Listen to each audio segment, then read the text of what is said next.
Whoop. I'm almost late. And I kick everything. Okay. Yep. Oh. And it's on the end of the music.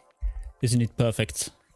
Hello, hello, hello, hello. Welcome to the stream. Welcome back. And I'm just gonna do this. Oop.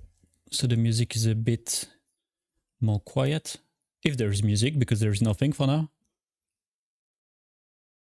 Oop. It's still a bit loud. Okay. Anyway, we're gonna change the playlist.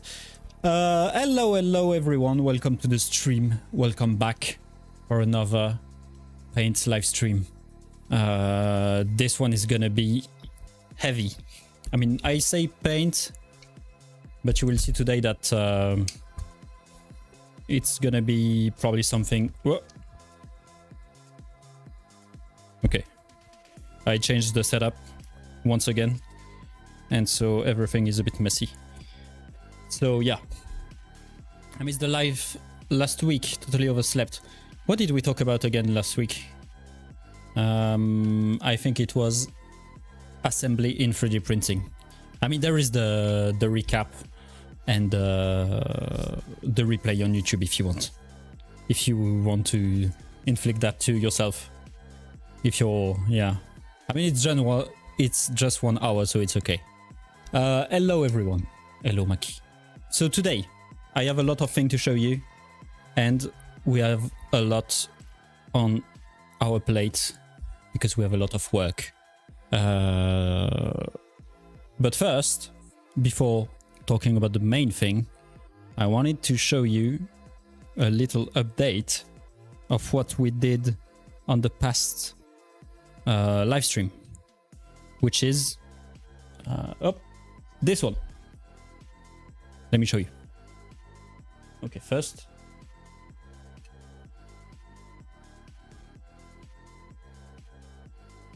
I will definitely check it out, but always try to be there live. Well, oh no, okay, it's working. Let me just refresh this because it takes too much space.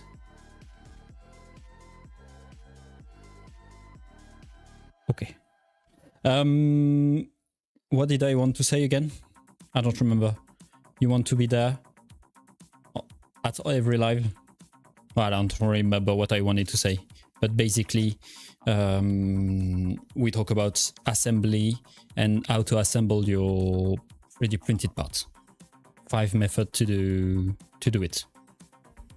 Speaking of plate, gotta go remove a print from a plate and restart. Ah, the joy of print farming. Okay, so you don't see anything. Let me put it a bit closer to you.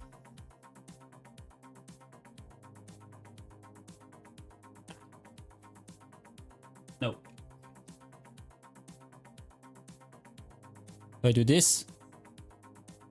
Yes. Okay. And of course, the focus is not done on guts. But turned out so cool. There is so much work and love involved. So thank you. If the focus want to be done. Ah, perfect. So this one is a bit complicated because, I mean, not complicated, but basically, for those who follow the last live stream, you know that we paint everything except the thing that was missing last time, which is the skin and the face. Because as always, Angel painted the face and the skin because they're way better at that than I am. So yeah, basically that's guts. Also, this part was missing from basically all of our paint stream. So I reprinted it finally and repainted it, and now it's done. It wasn't the most... Okay, don't look at this. This is for later. This is for later. I'm spoiling. So basically, it's not the most complicated model that we did in terms of like paints, because it's very flat. I mean, flat. It wasn't complicated, but it was a lot of fun, especially the metal parts. This was nice. And I think that the finish is actually quite nice. It turned out very nicely. I like it. Especially the sword. And the light dry brush on it. Nice. Nice, nice, nice. So this is what we did last time. But now... Okay. Let me put that away. Where am I gonna put Gut? Okay, Gut, you're gonna be in the background. Only took 340 hours exactly. But don't complain too much, because with what I'm gonna show you now, you're gonna see that it can be even worse than that. Oh, no, wrong button. Okay. So, I've been teasing you something for a very long time. Now it's not much of a surprise anymore, because it was revealed. Did I I think I talked about it last... No, I didn't. Last week. Because it was announced on Friday last week. Yeah. So, if you didn't follow, we still didn't make a post about it, but we're gonna make a post about it. We've worked with Bullkamensa, who already did basically all of the model that we are using on stream since a long time now. Of course, they are the one who made Guts. I don't know why I removed the S. And so we asked them to make a special model for us at Formnext, so we can use it at Formnext. It's for us, but you can still use it. I mean, you can still buy it, or you can subscribe to their Patreon to have access to the model. It's not like exclusive to us. I'm trying to see if I can... Well, basically, this is the first spoiler. It's a big spoiler. But I'm gonna show you the render, and then I'm gonna show you the prints. So, it's not fully printed yet. Almost. Oh, if I show you the desktop, it's gonna be a better... Okay. So, they made a huge diorama of Ciri from The Witcher, of course, fighting a Manticore. And let me tell you that this thing is big. Let me show you. Ah, nice. Maybe if I even show you the... Ah, this is the version that I came out with. Basically, as almost all of the figures, it's a 1/8 scale. But since we wanted to make the thing even bigger for Formnext, I took the awesome decision to scale it up a bit. Except maybe I was a bit too ambitious with the scaling. So if you see this is Ciri. Car spoiler, exactly. And hello, Rattler. Sorry, I don't have the chat when I'm showing my desktop. So that's gonna take a few kg, I think. Okay, since I start printing it, I'm at almost 20 kg of resin. The thing is, I also add a lot of failure. So that's why it took so many resin. I think if it was like perfect, without any failure, it would probably be maybe 10 to 15 kg of resin.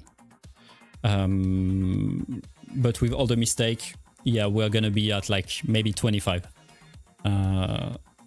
I almost printed everything. I just have the base to print now, and some part of the horse, some part of Kelpie. I just saw the stream, but I have to go to grocery shopping.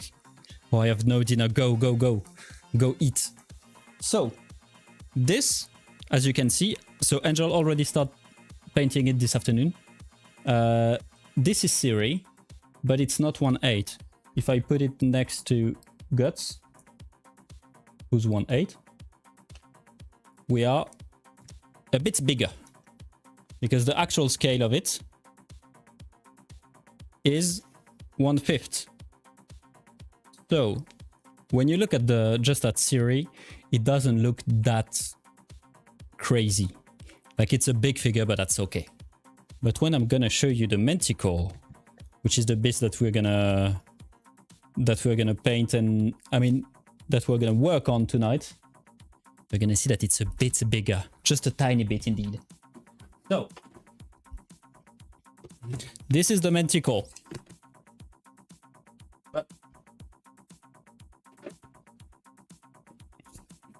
This is also the Manticore.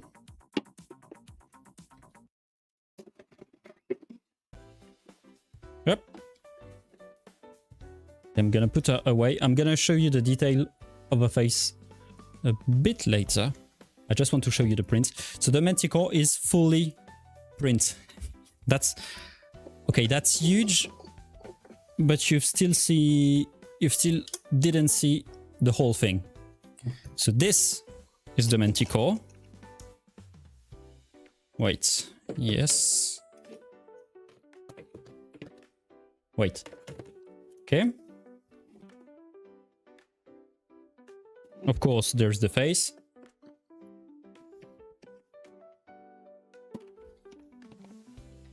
Like this.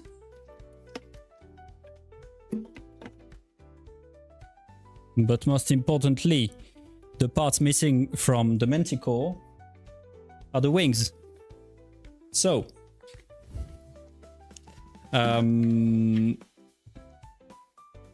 how is it even gonna fit in the frame? It's not. Wait a second. I'm almost done. If I manage to do it. I think I'm gonna switch to the other cam because this one, even though I have a very big focal, my god, I don't... of course the head is falling. Well, we don't need the head because the head is small compared to the rest. Okay, let's see that. I think that it's a bit big. Maybe, just maybe, I was a bit too ambitious. Maybe. So when I said that it was using a lot of resin, I wasn't lying. And right now it's very close to me, so you can see approximately the size of the thing, the size of the beast. So I have two issues with that. First, it's very big. But the second issue is that I'm not even sure that I have enough paint to paint everything. It's so big. So, yeah, thank you, Maki. Thank you. So, yeah. Did you make it in two parts or were the file already in part? No, the parts were already in file. Oh my god, what did I say? No, the file were already in part. And it's... I didn't modify any of the parts or any of the slicing yet. I just modified some part of the base because it, of course, didn't fit the printer. And Pico was asking which printer we used. We use a free printer for that. But mainly, we use the Anycubic. Of course, everything is falling apart. We use the Anycubic M7 Max. So the big printer from Anycubic. But I had a lot of failure because I have a problem right now with my build plate. And so basically nothing is sticking to the build plate, even though it's leveled 40 times, sand it down and everything. Nothing is sticking to it. So that's a bit annoying. And we have approximately, like, I don't know, like maybe 40-30% failure rate on all the parts. So it's a bit annoying. But basically, most of the parts were printed on the M7 Max. And some other parts, like the head maybe, was printed on our small Elegoo, the Mars 3 Pro. And we have a brand new printer. A Creality Halot Mage S. Yes, I said that correctly. Which is a bit bigger than the Elegoo. It's basically the equivalent of a Saturn, I think. And some parts are made on the Mage, on the Creality. For example, this leg have been made on the Creality. It helps a lot to print because everything is so long. But the biggest issue now is that all the parts that I have left are too big to fit on the other two printer.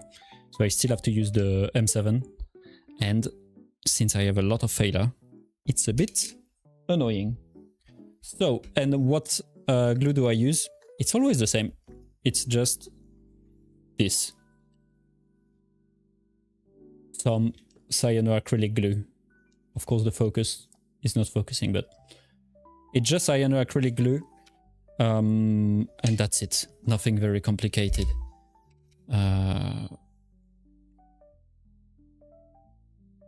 Oh, you were professional. Yeah, I am professional.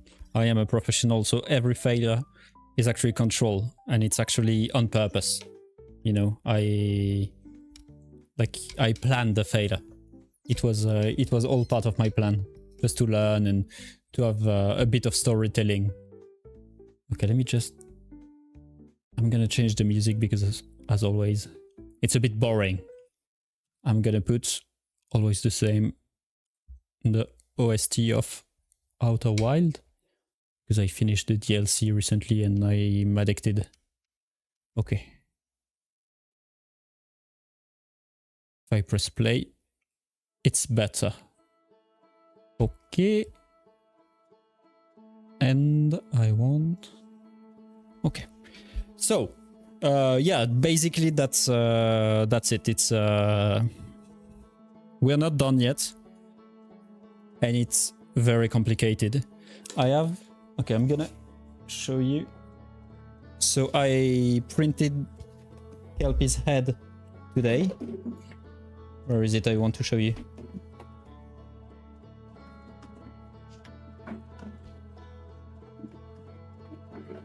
And of course, at the end of the print, something went wrong. So,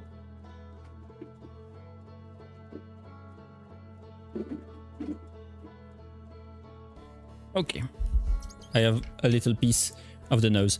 I still don't know if I'm gonna reprint the parts or if I'm just gonna try to glue it and do some putty and sanding. We will see. I'm not quite sure. But yeah, it's a bit of a shame. Right now I have the back leg that are technically done. So I will have just the front leg, and Kelpie should be done. And yes, it's a planned failure to make any quick look bad, of course. Exactly. It's all part of my plan. It's not because I poly sliced the thing or whatever. No. But yeah, it's like this print, because of course I want the best quality, so I slice, I print very slowly, I print at low layer 8 too, so every print is very long, and then at the end, the thing is I don't even know why, I'm not even sure, but yeah, that's a shame. I think I'm just gonna reprint it, but we will see. I would be so lazy, I would just reprint. That's what I'm thinking, because the thing is... Okay, am I spending 2 hours putting putty and sending everything? Or do I just accept that it's a fail and I just reprint the parts? So I think it's gonna be the later. But yeah. I have an old resin printer, small build plate. Would like to get a new, but don't have a place for my current printer. Oh yeah, and not only the resin printer takes some room, but everything around it and the mess that it's making also take a lot of space. Okay, I wanted to show you basically what we have left. This is all the parts. So we did the Manticore, we did Siri, almost did Kelpie, and we have for the base, I think we have 14 parts. No, 11 parts. We have 11 parts of the base. So it's not gonna be done today, but hopefully, maybe, I mean, end of next week is supposed to be done, but we will see. So yeah, that's a lot of work, knowing that the form next is gonna be in 3 weeks, basically. Yeah, it's complicated. We are working quite hard to do it. Writing down what you have done so far. Oh yeah, I mean, I used to not do that, and it was yeah, it was a mistake. I was reprinting twice, 10,000 times the same part, and it was a mistake. But yeah, because if you have a nice huge thing and then there is that one spot that isn't perfect, you feel the whole thing is wasted. Yeah, exactly. I don't want to be lazy on some parts because it's gonna be kind of like the masterpiece. So we need to make it perfect. Also, and this model has so many parts. Like there is so many detail. Let me show you. For example, one of the detail is that the tongue of the Manticore is a part by itself. Like it's a part. And you put it in the mouth. What kind of level of detail is that? If I cannot remove it. Yeah. And to show you, this is the normal size. And this is the upscaled one. So maybe I overdid it again.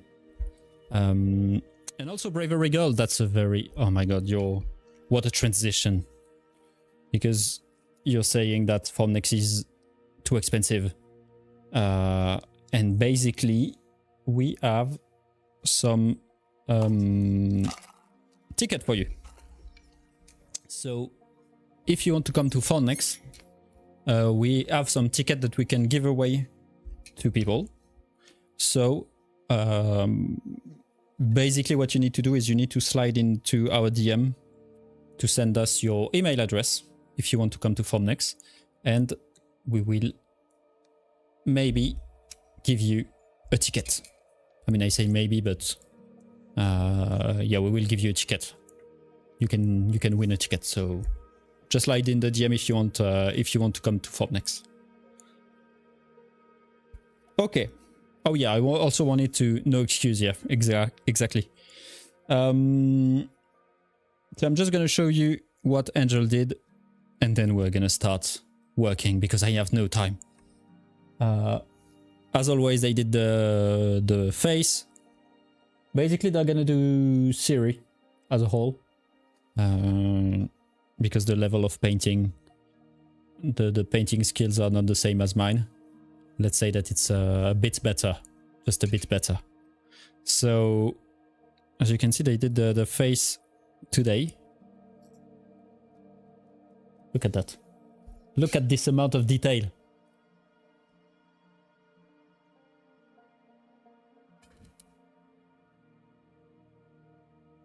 So that's the it's not winning a ticket. Yeah, just send us a DM, and the thing is I don't know how much ticket we can give away, that's why. Just send the DM and we will try to send you a ticket. Look at this. Look at her in the eyes. If I stop moving, look at the freckle, the shading. Nice. Well done. Very well done. So now you understand why I'm not in charge of Siri and why I'm in charge of the Manticore, the base, of course, and maybe Kelpie. Very realistic and someone spooky saying it detached. Yeah. I mean, if you want, you can even see a bald.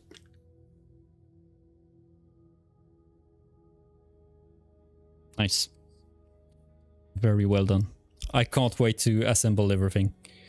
For now, we are not gluing the parts together because it's... I always make mistake doing it, so we will wait the very last time to assemble it. Up.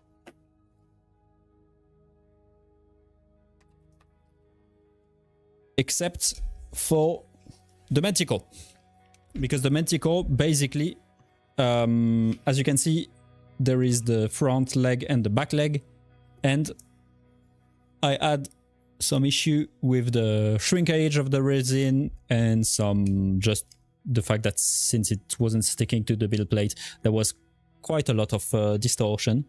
So as you can see, when you put the part together, if I put them in the right place, there is gap. It's not so bad. Depending on the part, it's not so bad. But you can see here, for example, there is quite a big gap. And for that, we glue the parts and we put some putty and we sand it and we sand it and we sand it. And that's what we're going to do tonight. We're going to try to finish the, at least the back. And then we're going to start painting. So we're going to start by priming. You can see that this is already primed, just that I wanted to do a little test. And then we will do some like the finish coat. The finished coat. So yeah, that's basically what we're gonna try to do tonight. And as you can see on the wing, there was also quite a lot of putty, and so we're gonna also take care of that.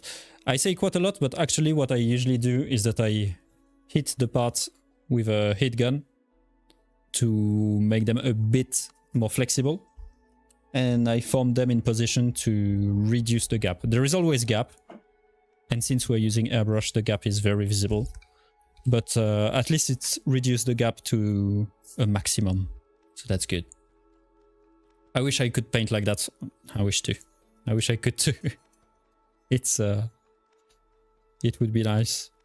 We're learning. That's the point of the painting stream. We're learning together to paint. Yep. Let me do that. I have my tea. I'm ready. And yeah, good luck, Bravery Girl. I hope you will be able to make it to Formnex. It's in a bit less than 4 weeks, so you have time to organize yourself. Last painting competition I joined, I accidentally glued a hand in backward. Oh my god. I know exactly how you're feeling. With this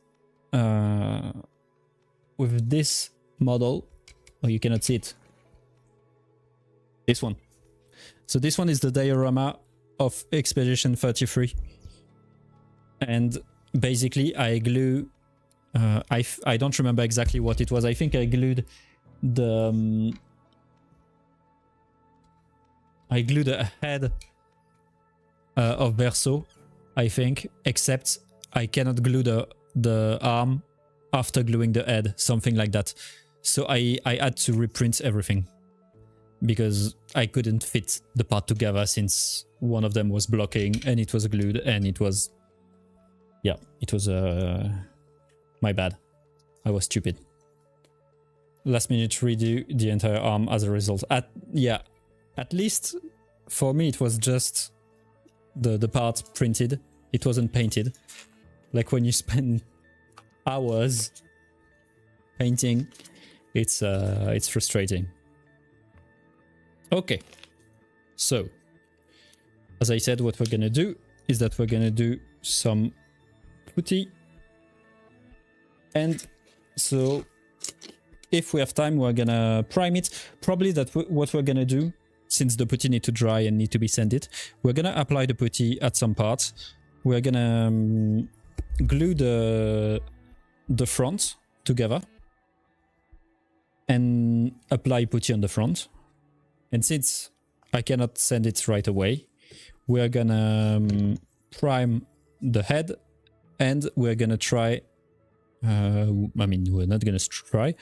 We're gonna start painting the head. Because anyway, the head is gonna be glued last. It doesn't need any putty, I think. Let me check. The entire reason I can't go to Fornexis because as the Expedition 33 cast is coming to where I live. So I'm trying to speedrun Monaco. Oh my god. That's lucky. That's very lucky. They should come to form next to. I need to print Monaco, but I don't have the time. Yeah, as you can see, there is literally no gap.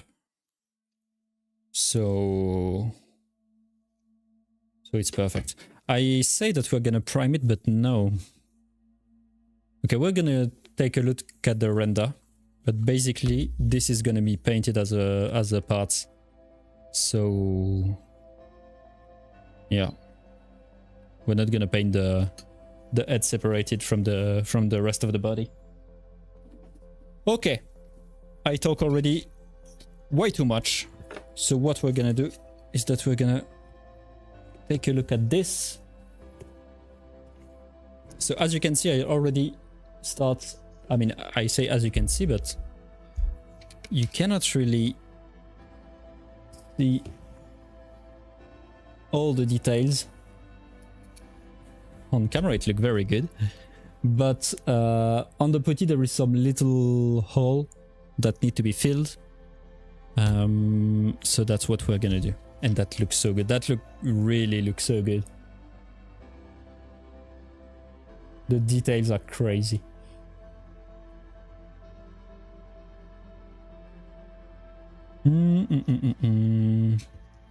Where are the cast of Expedition 33 going, by the way? I'm jealous now. I wish I could meet them and show them all the diorama too. Okay, so where did I put the putty? It's here.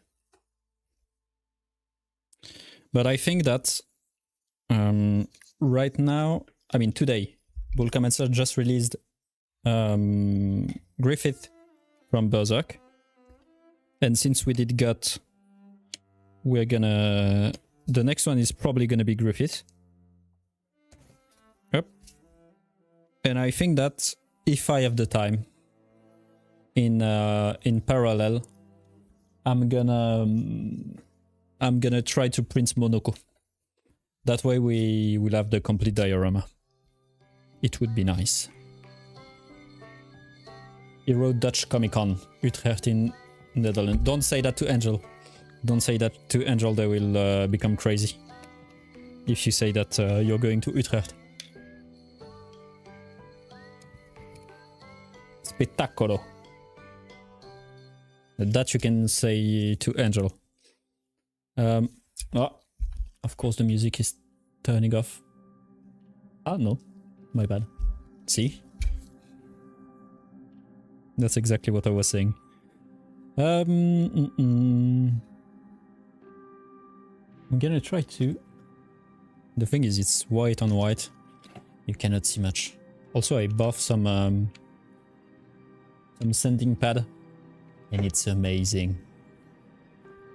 It's amazing. We get Ciel, Esquier, Monokyo, François. I was at Eurocomicon Belgium last week and gave bull comments, says François, print to male friendly. Ah. Lucky, lucky. François. Why they did François?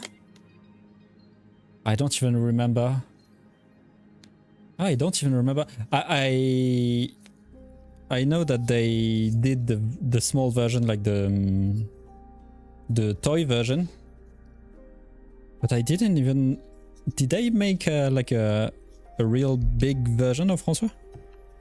I don't even remember. Oh no, okay, it's because the toy version of François is coming with the big Esquier, I think. Yeah, François and Sarah. Cléa. Cléa and François. Damn, so French. Gran bel lavoro. I understood that. I think. Angel will confirm.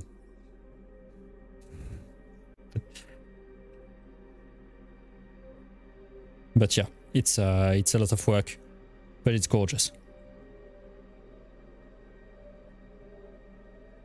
So this is not the most visual part because, of course, for you it's white and white, so you cannot see all the little detail. But what I usually do when I close the gap like that I tend to put a bit too much putty. Because anyway, where did I put? Where did I put the paper towel? Oh my god, right in front of my eyes. Because when drying, the putty reduces a lot in size. And so even if you think you closed all the gap, by shrinking when drying, you will see every little gap. So I prefer to put a bit too much and then spend a bit too much time sanding it. It's okay. I'm a bit conservative on that side. I'm so glad you upscaled it. It looks fantastic. I mean, I'm also... No. I will be glad when it will be done. It's... the thing is that, I mean, you can see that the model is almost 50 centimeters by 55 centimeters. So upscale, it's like something like 80, 90. Yeah, I will be glad when it will be done, but maybe I was a bit too ambitious. But that's the thing, I'm like... I love upscaled model. Like if you look... Here is a 1000% dummy, I think. And here is a 1300% dummy. And then we have the engine also. That's I don't remember the scale, but it's huge compared to the original model. I love upscale model. It always looks so good. Speaking of big, I just made a mirror black. Oh my god, I cannot speak. I just made a mirror back plate for bro. Diameter was 70 centimeters. Nice. I love upscale model. Yep. It's nice. And yes, this is massive. It's even more massive when you look at the size of the wing. Look at this thing. Look at this thing. Look at my end compared to it. And this is just one wing. It doesn't even fit in the frame. It's crazy. That's also a problem, is that if I glue it, we won't be able to show it on stream. It's too big. That's scaled up. Yeah, it is. It is. So it's 160%. So 1.6. 1.6 bigger than the original size, but basically it's the original scale is 1/8, and this is 1/5. To give an idea, basically it's the biggest that I could do on the printer, on the Anycubic M7 Max, without needing to cut the part. To recut the parts. Because if I show you this, nope, this, basically that show you the, you can see the different color. It show you the different parts. So that's what we printed. And I say that, but it's not even true, because as you can see on this cutting, the wings are just one part. And in our case, it's 4 different parts. Like that. Exactly. This is the right cutting. So 4 parts per wing. Wait. I'm trying to see.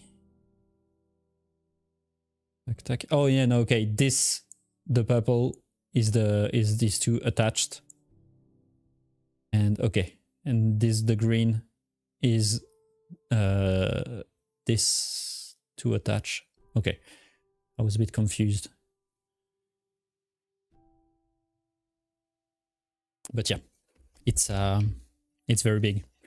What is the white paste that you're applying on your model? It's putty. It's old putty that I had in my toolbox for a long time now.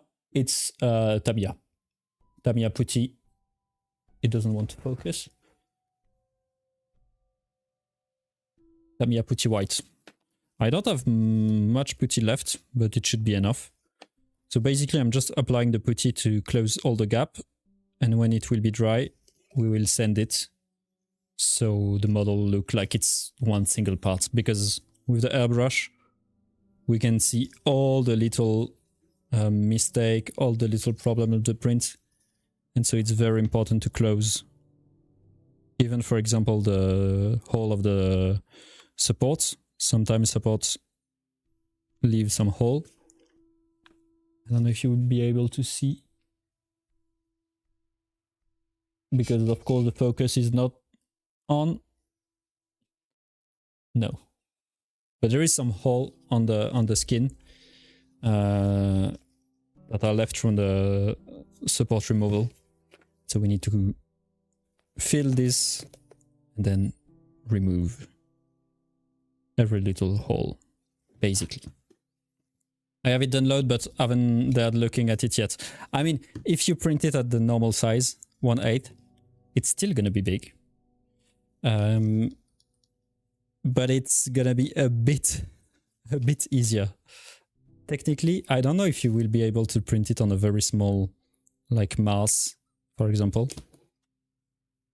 With the normal size, probably that you will have to downscale it. But good luck. That's a lot of fun, but also a lot of work. And they really overdid it. There is so much detail everywhere. If you look at the model of Siri, she have the hook with another part, the medallion, the Witcher medallion is another part. There is a bag on the back. There is like so many parts just on Siri. Then on Kelpie, it's the same. It's like a very, very complete model. Why didn't you print 1/1? Cop out. Yeah, I should have. I should have. Now it would have been interesting, but instead I stopped at 1/5. I'm so weak. I'm so weak. Maybe next time. Maybe next time. I will harass Volcamensa so they can do a special custom slicing, so I can print everything in 1/1.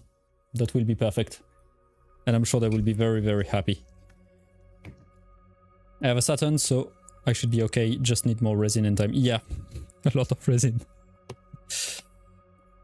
Since we are SUNLU, the resin is not the problem, because we have unlimited resin in the office. But we still need to order it from the warehouse, and I already ordered it twice. 2 times 10 kg. So yeah.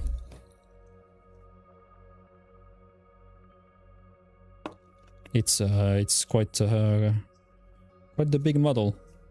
When you will open the file, you will face all the parts, and you will want to turn off your computer, but don't do it. Don't turn it off right away. It's a bit scary, but it's worth it. Geralt would grunt in your general direction. Exactly. I mean, talking about Geralt, maybe it's gonna be the next model. I wanted to do Geralt for Formnext, since there is Siri. But first, I don't even know if it's gonna be out for Formnext. And even if it was, we could never paint it. Maybe print it, but paint it never. Okay, I think that's good. So now that we apply the putty, also I would like to point out the dedication to the slicing, because when you slice a part, so it's hollow, you put drain hole to empty the resin that's inside. And basically I want to point out that I didn't do that. Pool Commencer did it. They placed a drain hole very strategically here. Very, very strategically. And this is a very important drain hole. I'm saying that they didn't, but maybe I did? No, I didn't. No, that they did it. Well, it's very strategically placed anyway. So I don't know if I'm gonna clog this one. But yeah, it's next month's subscription, yeah, girl. So, I mean, technically next month, meaning since Form Next is on the 18th of November. Could work. I don't know. One day speed paint, deep Geralts in the paint bucket, exactly. I mean, if it's just resin color without being painted, it can be interesting too. It's just we won't have the time to paint it, that's for sure. Geralt. But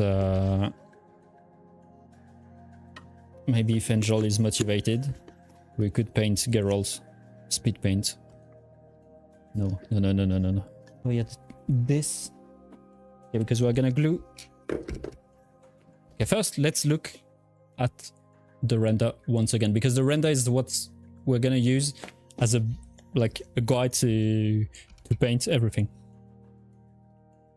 And I don't want to glue the tail yet because it's gonna prevent me from sanding, so it's gonna be annoying. Oh, this is a one. Yeah, so it's almost one single color, but I feel like it's still gonna be easier to glue the man after. So we're gonna glue the legs. We're gonna put some putty, and then we're gonna glue the wings. Do the same. Okay, and then we're gonna yeah, and then we're gonna paint everything. Okay, and yeah, to continue on this topic, yeah, indeed the slicing is really amazing. Like the press support are godlike. It's really impressive. I had to change some stuff on this, mainly because since I upscale it, it was mainly just putting some hole deeper. It was the same position, but some hole were deeper. And sometimes I had to reorient the parts in order to fit the printer. But that's not an issue if you don't upscale the model. Okay, I'm just gonna use the man to position everything. Okay. And hello, John. On my cop-out method, prime white or grey and dry brush it until it looked like marble or stone. It's actually very nice. I mean, for this model, I still don't know exactly how we're gonna do it, but it's gonna be, the paint is gonna be quite easy on this one, because as you can see on the render, it's fairly uniform. There will be some shading, but it's okay. Amazing work as always. Thank you. Amazing work, and especially amazing model. It's easy to do a good work when the model is amazing. Okay. I'm just using the man to nicely position the leg up so there is no gap. I think this thing is sharp. I'm cutting myself on it. Okay, this is nice. The legs are nice because there is almost no gap. So, I never received the key doodle. Do you know if it got shipped? I had not heard back, but was curious. Technically, we talk about it on Monday, I think, because I remember that you already said that you didn't receive the key doodle. We proceed with it. So we ask the shipping department to ship it. I need to dive into it to see if we have a tracking or no. But I think... I mean, you should receive it soon. Hazard work, or very dangerous work. Don't worry, every time you win a giveaway, you will receive the prize. No worry, no worry. It's just that sometimes it can take a bit of time. Yep. And we don't automatically have the tracking. We need to go look for it. And so when we don't think about going looking for the tracking, we don't exactly know where the package is, but you always receive your gift. Yep.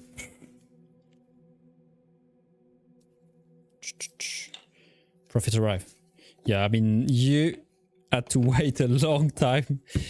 Bravery Girl had to wait a very long time before receiving E2. But that's a different story, because basically you won the E2 in January, if I'm not mistaken.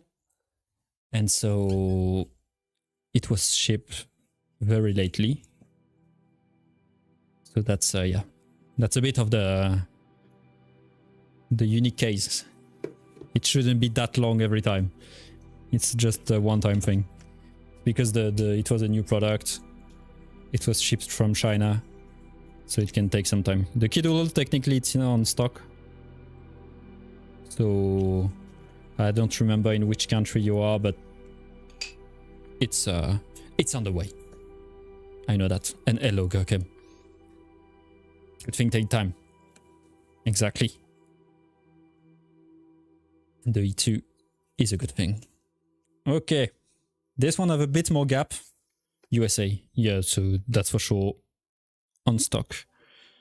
I will try, if I don't remember, send me a message so I can check. But I will try to remember tomorrow to check for the tracking code. Okay.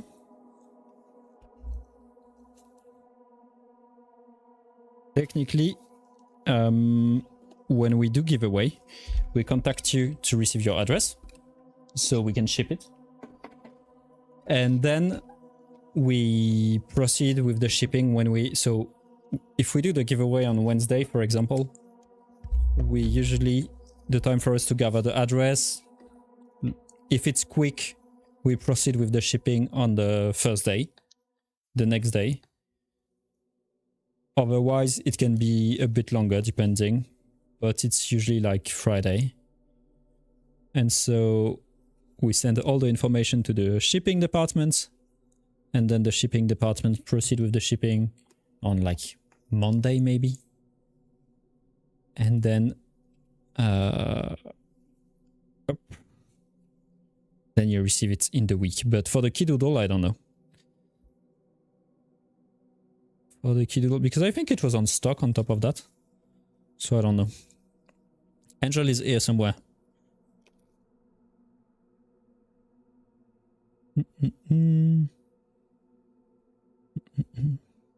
They are here tonight. Don't worry. You're not alone, Goekem. Okay. Hopefully this one, since it's just a matter of closing, I'm gonna try to show you a bit better. Since it's just a matter of closing a gap here, I don't know how to explain it, but it's in a nuke basically. So the putty itself should be enough. I shouldn't have to send too much of it. I don't know if that makes sense. But when it's on a flat surface like this, this is when we need to send, because it's it needs to be very, very smooth and very flat. Okay.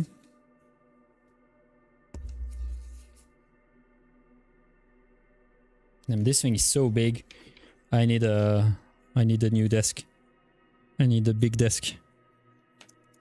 I mean, actually, I have a big desk. So maybe for the next stream, I'm gonna use the big desk instead to have more room, because for now it's still okay. But when we will glue the wings, it's gonna be another fight. It's gonna be another story. Okay, let me...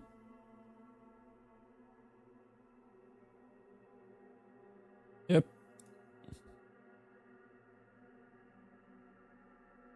So, like this.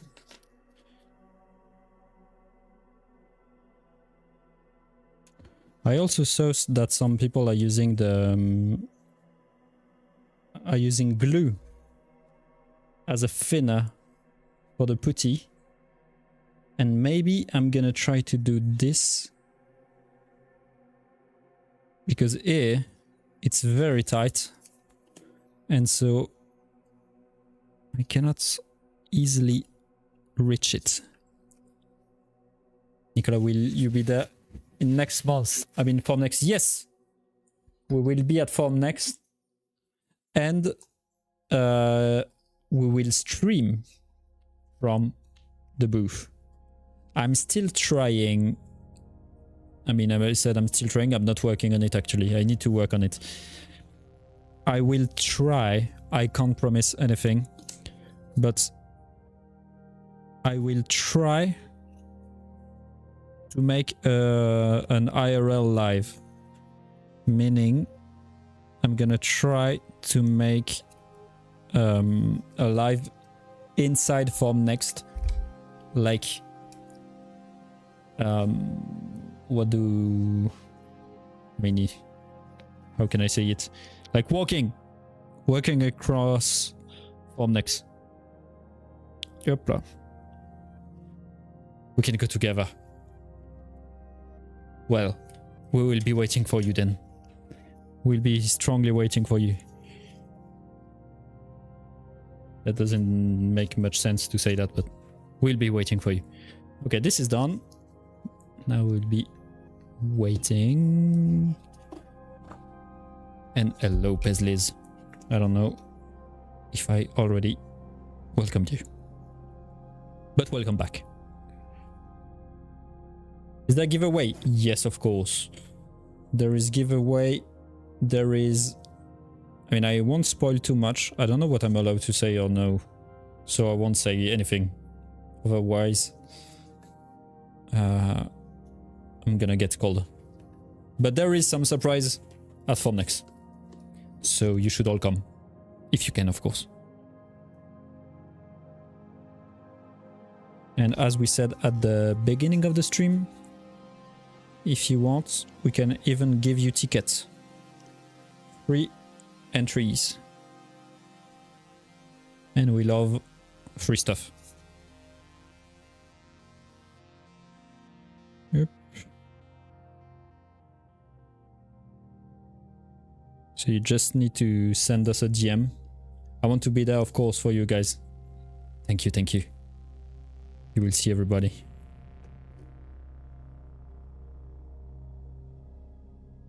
We will do at least one live stream, that's for sure.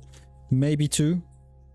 So that will be nice. I would be interesting into ticket for Form Next. What you need to do is you need to send us a DM. So it can be on any platform. Reddit, Instagram, Facebook, Twitch, whatever. I just don't know, because I'm not managing Instagram, Facebook, so I don't know who will answer you. If you want to be sure to have an answer, you can message me on Twitch or Reddit. That way, for sure you will have an answer. No. I'm looking for... Well, let me take this. Very cool that you guys commissioned bull comments for this. Yeah, it's... I mean, to be fair, it's very cool of them to accept this, because it's... and to work on it, because it's such a nice model, and it required a lot of work, a lot of teamwork, because there is like, I don't remember exactly, but there is like almost 10 person working on it, directly working on it, I mean, amongst the artist, the sculptor, the slicer, the print and everything. So it's a real teamwork, and the result is amazing. So thanks them. Just on the sculpting, there is 3, if I'm not mistaken, there is 3 artists. One for Kelpie, the horses. I don't know why you put a S, but the horse. One for Siri, and one for the Manticore. So that's give you an idea of the amount of work. And actually, I'm quite surprised, because I think they start working on it in July? June or July. This summer. So when you think about it, it's not even that long. Like, it's very efficient. Okay. Like, you know my rate. You know how slow I can be. If I had to do such a mission, if I had the skill, I would probably take 2 years.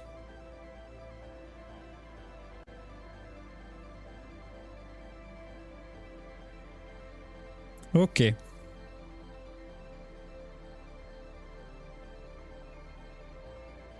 A little bit. There's a little air bubble here. Okay. Just removing the excess. That will be something that I won't have to send. Okay. It doesn't look good. It looks very messy. But don't worry, when it will be sanded down and painted, it will look very good. That's also why I like to prime it. I mean, not only the priming is very important for the paint, but it's also a good way to see if there is still some mistakes, still some parts that need a bit of putty. Ah, to put speed to the giveaway. I should remove the comment, because today there is no giveaway, unfortunately. The giveaway is it's gonna be not next Wednesday, but in 1 week, basically. I would come to the event, but only to discuss lower bulk price. Wasn't happy about them people. But I'm not in charge of that, so you're free to come. I mean, technically the farm next is a fair for this kind of thing, to discuss about business and this kind of thing. So you're more than welcome to come and to negotiate with Mathieu about the prices and the everything. I'm throwing him the ball. It's not my field. It's his problem now. I'm just trying the filament and the material, and he's selling it. Okay, now we are gonna send a bit the back, but Mathieu forwarded me to Khalil. Oh, okay. And then Khalil forwarded you to Mathieu. I want to send it, but I don't know where I put the other one. I have another sending pad. Well, it's okay. I will take a new one. So it's not Mathieu's problem, exactly. Incroyable de tomber de manière random sur ce live. Modèle de Bulka en plus exceptionnel. Bienvenue, bienvenue. Bienvenue sur le stream. And indeed, it's a Bulka Mensa model. You can find the link attached on the chat. And it's a big one. So it's an upscaled version, but even the normal version is very big. So welcome to the stream. Oh, by the way, I need to do this. Okay. I just check exhibitor. There will be bamboo creative. Oh, basically, for those who don't know, because we keep talking and talking about Formnext, but maybe some people don't know what it is. So Formnext is a fair in Frankfurt, where we are based, and it's the biggest 3D printing related fair in the world. I think. I don't think I'm saying anything wrong. So it's huge. It's huge. It's the biggest fair in the world for 3D printing. So yes, there is literally every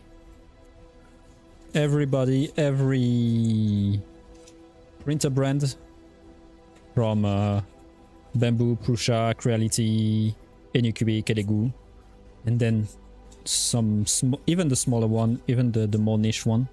There is everybody. Okay, this one, I love the sanding sponge.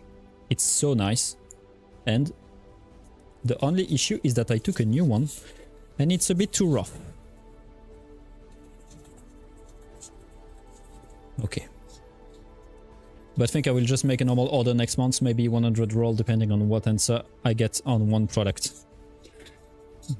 Well, I can only advise you to negotiate with Khalil.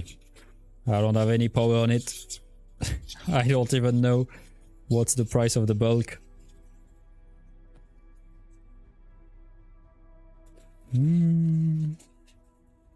Walked so many kilometers last year. It's huge, it's wide and hot.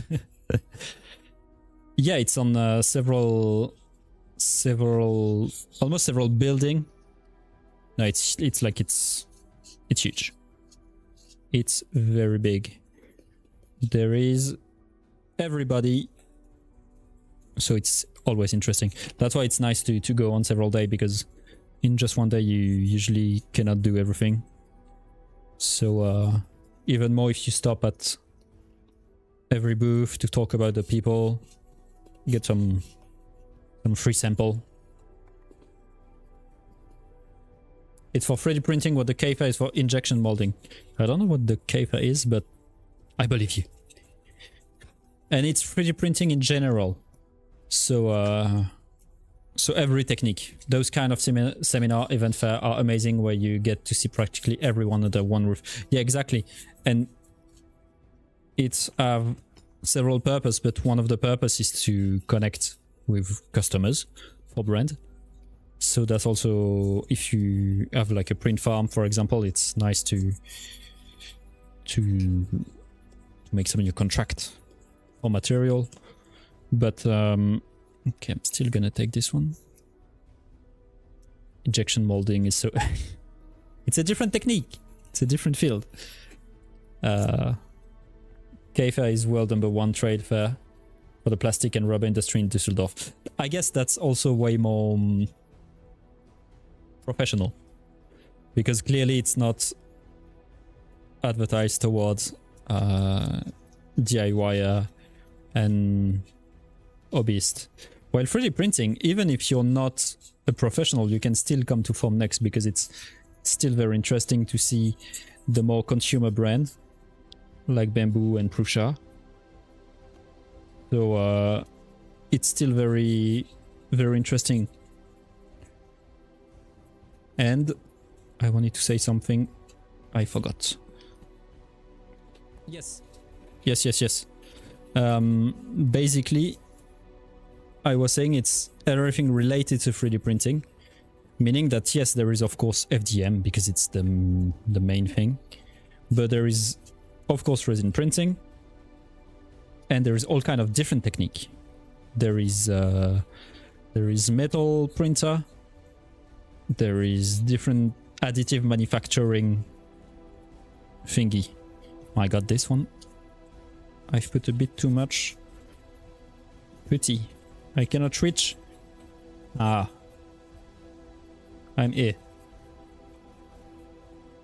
Almost. Almost there. That's the first time that I tried a sponge, and it's so nice because you can just fold it and oh my god, sorry, I keep hitting the mic and also the focus is not perfect, but you can fold it and it's nice to go in every little detail, and that's great to be precise with the sanding. Ceramic printing, gel printing. And I want to get ceramic printer just for the I mean you need the energy to work with it, but I'm sure that it's very funny. Okay, the music is a bit loud. And thank you, Captain Thundercrack, for following. I think for next add copper called casting ones. Yeah, I mean it's everything additive manufacturing related, but there is always something around it, like they add electro erosion, they add different thing. Like it's so big anyway, there is so many people. Imagine if you invest into an electric tool to send this stuff down. That would be nice. That would be nice indeed. Especially since now I'm on this part since forever.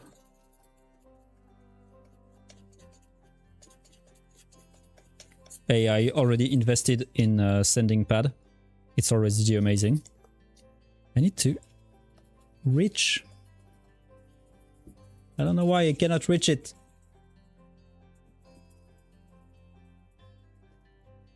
Okay, I think I'm good. I just have a little... I'm gonna put a bit of putty to... because I have a little hole on this one. And also what I usually do with a dirty pad like that is that I take an old toothbrush and I just remove it, because basically the putty will stick to the surface, and so you can see the white part. Come on, you cannot see, but yeah, here it will clog, and so with a toothbrush it's nice to make it new again. Would take your paint stream hours down from 40 hours to 20. You're a bit ambitious, I must say. I think it's gonna be for 400 hours to 200 hours. And thank you, Green Ninja Cactus, for following. Welcome to the channel.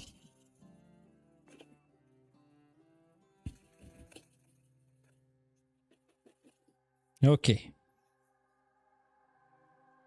At first I wanted to put the Witcher OST to be on theme, but it was a bit too ominous, so we're stuck with the OST of Outer Wild, and I'm very happy with it, as always. I'm sure you're not, because I'm always putting the same OST.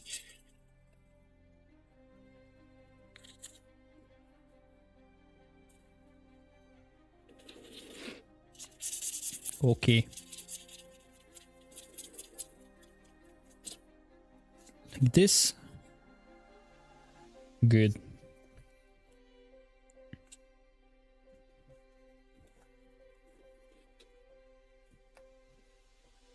Anyway, I'm just gonna send a bit, because I don't want to spend the whole stream to just sending, because it's a bit boring for you. So after that, I think we're gonna do a bit of painting. And maybe even a bit of precision painting with the painting of the tongue. It's very, very thrilling. It's the tongue.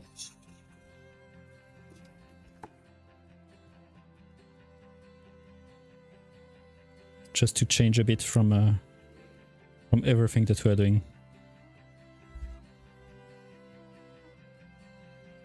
That's very nice.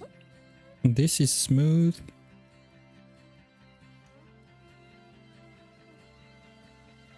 I'm just sending this.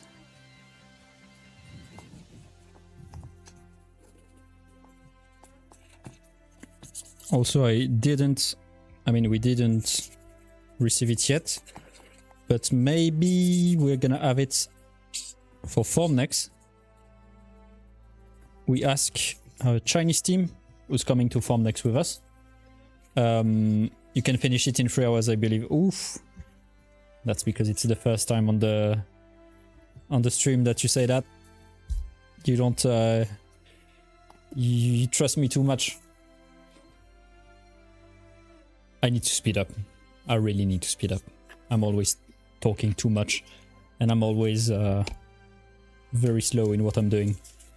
And so, yeah, I asked the Chinese team basically to bring us an ultrasound cutter. Everybody advised me to get an ultrasound cutter for the support, for basically the cleaning process. I'm really looking forward to it. I hope I'm not going to be disappointed. And I must say that I would have liked to have it before doing this one. Because on the Creality, the Halo Mage S that we just received, basically I didn't do any calibration of the resin.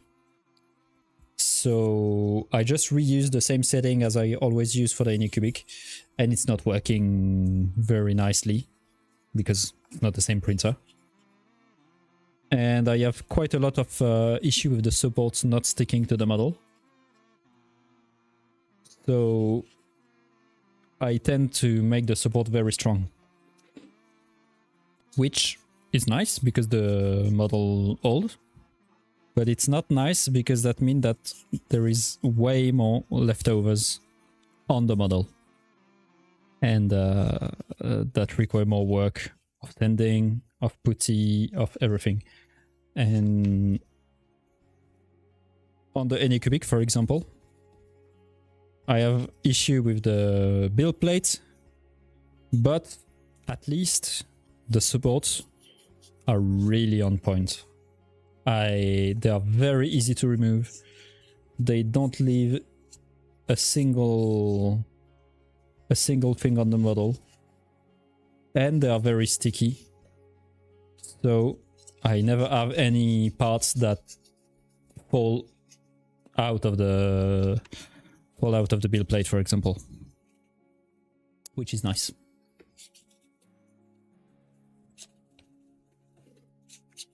Okay. This is nice. I'm just gonna use this one because I have a bit of putty here. So this is a woodworking tool.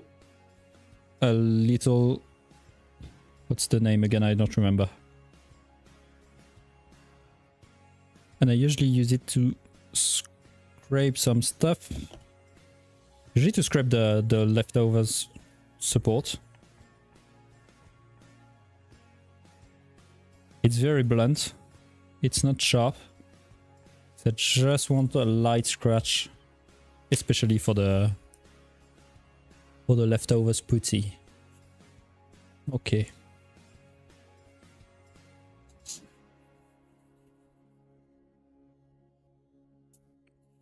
Like this.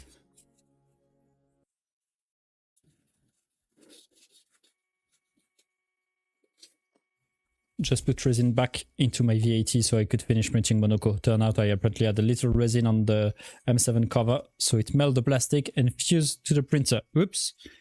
Well, don't come to our office because I don't treat our printer well. And let's say that the Elegoo, for example, the Elegoo cover is full of resin. It's disgusting. And yeah, it's sticking. The cover is sticking, so every time I'm kicking it to detach the resin, the cover from the printer. And hello, Clayton. Welcome back. And but now I learned from my mistake. I know I'm messy, so I'm taking drastic measures.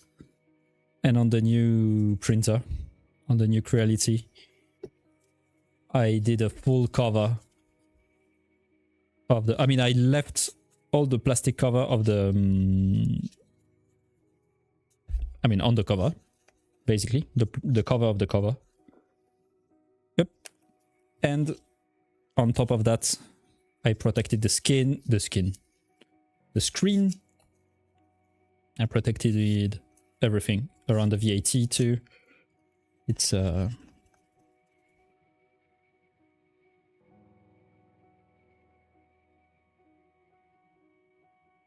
is a noise. Where does it come from? Is it from the music? Yes, and it's very annoying.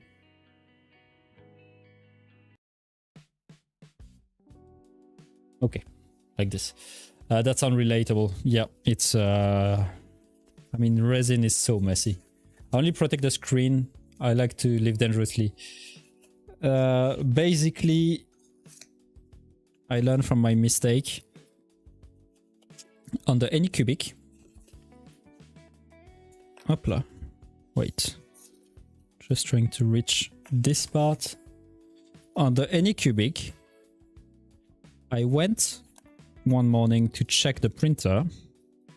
So our printer are in enclosures because it's nice to keep the heat, to keep the fume, and basically to make it a bit less messy. And so I went to check the printer and I realized that there was some resin on the floor. And I was like, that's weird. And then I realized that there was some resin coming out of the enclosure. And that was very weird. That wasn't conventional. So I opened the enclosure and I realized that there was some resin at the bottom of the printer. And I realized that the resin was coming out of the printer. And basically, I had a leaking FEP. And it's not a FEP, by the way. It's a ACV? I don't remember. It's not, but it's a FEP, basically. It's not the same plastic, but that's the same principle. So yeah, I had a hole in my VAT. And that wasn't nice. That was very not nice. I'm sure that buffed right out. It's ACF. Thank you, ACF. It's thankfully I had a screen protector on the screen, so absolutely no issue on that side. That's very good. And but a long time of cleaning, emptying the VAT, changing the ACF. And it was our last ACF, so we need to buy some new one because next time it happened, it will be a problem. So how did you protect it? I couldn't find any real protection beyond the screen protector. That's it, screen protector. On the screen itself, a screen protector. And it was enough because weirdly, there wasn't much resin on the screen itself. I mean, weirdly, no, it's because basically when the screen turned on, it hardened the resin. So it kind of clogged the hole right at the spot. So there was cured resin on the screen protector, but most of the resin leaked out of the printer. It's like it came out of the printer, so it leaked on it, but not on the screen itself. So the screen was okay. I just removed the screen protector, put a new one, and that was it. Okay. Oh. Oh. This is a bit of an issue.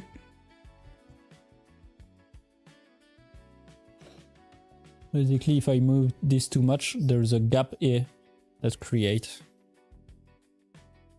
Well, that's annoying. What? It's a bit flexible. I once accidentally knocked over a resin bottle, swapped to SUNLU after that for the sturdier bottle because that took ages to clean. Oh, it's like... It's yeah, no, resin is very... When it's cured, even when it's not cured, it's so sticky. And the better resin, of course. The best resin. For now, I didn't yet. I never knocked a bottle over. But my workplace of resin is dirty. It's very dirty. I try to keep it clean, but it gets dirty very, very easily. So I just accept it and try to be clean and clean it from time to time. As a chemist, plastic developer, my solution to liquid spill is cat litter. I mean, that's, yeah. Cat litter, yeah, that's actually a very good idea. Because it sucks all the moisture from it. It kind of reminds me of the thing that we put for oil leak. It's like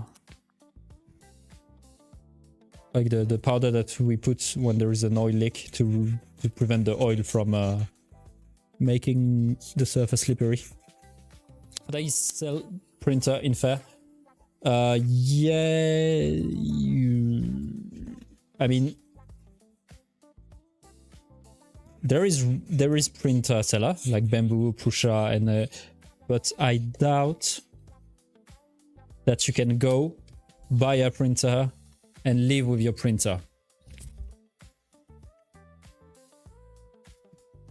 So yeah, exactly. And I have a UV flashlight. Wait a second. Where did I put it?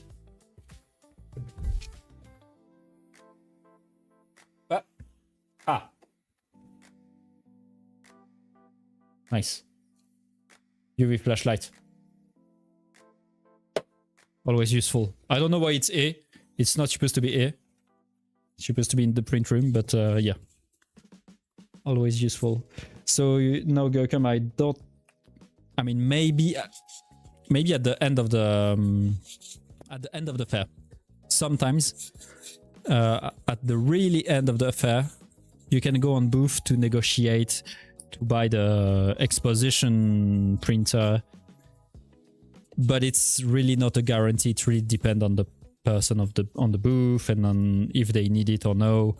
And usually they already, like when you go to ask, it's already booked for someone, so...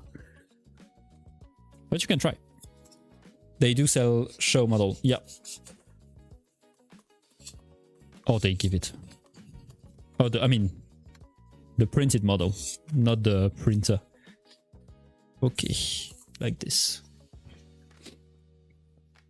They usually sell it and send it from the location. They don't always sell it at the same... No, that's the thing. Because they I mean, it's easy. It's because they don't have stock. They have the exposition model, but that's it.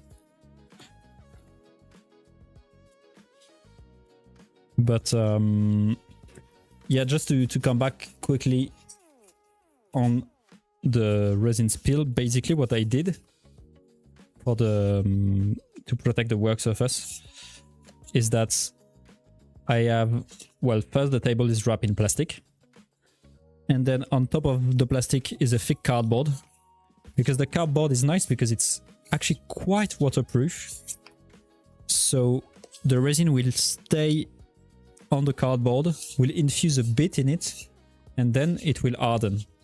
So it will make an even sturdier protection. And then on top of that, I have some old empty spools of filament that I open, and that's basically it make me like a plastic table on top of the table, and it protects the table from all the spill, and that way I can change it when it's way too dirty. And also something I did is that I have shelves on top of the table, and under the shelves I glued some UV LED, some UV LED strip. So every night I turn on the LED strip and it will cure all the resin that's on the table. It's not super efficient because not all the resin is cured perfectly, but that's a very, very nice way to basically cure as much as possible of the table. And it's just a small LED strip. I should put a bigger one, but it's still nice to keep the surface clean, like to cure the resin. And that's also usually what I do. Like I leave the supports of the prints, I leave them on the table, so that way they can cure before throwing them away. I should do that with plastic and cardboard. I just have silicone mats at the moment, so that if the resin cure, you can fold it off. Yeah, I think that's a better option, because silicone doesn't stick to the resin, so you can just peel it off when it's cured. That's actually very smart too. Just turn the room into a solar simulator. That's basically it. And it's funny because we have on the wall we have reprinted honeycomb pegboard.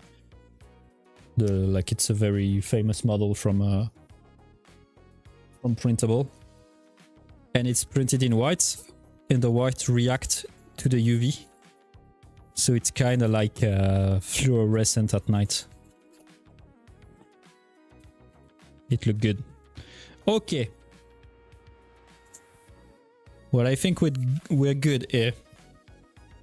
I will just have to send this part, and I will not do it now because I will need to remove my glasses and stay 2 centimeters away from the model, so you already don't see much, but you will see even less. So I will do it off stream. But today we are gonna change a bit, and I think that we're gonna start painting. Okay. So, what time is it? Okay, we have time. That means that we can either prime the head and, glue the head to the man, prime it and paint it. Or we can paint the tongue by hand. What's up? Welcome to the stream, sweet life of banana. That's a cool demon booty. Exactly. A big demon. Look at that.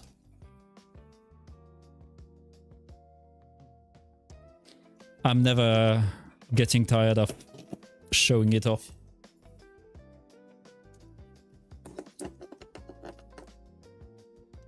Look at this.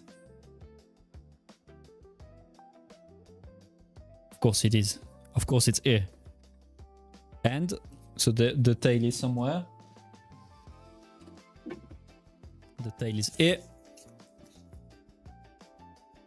But the most important one. That one's sick creation. You have to thank Bullcommencer for this. As always. For the sick model. Okay. Well, of course the head is falling, but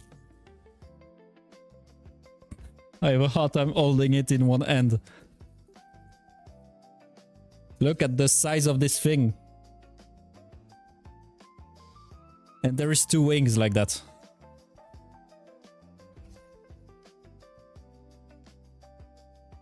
It's so big. Okay, let me remove the tail.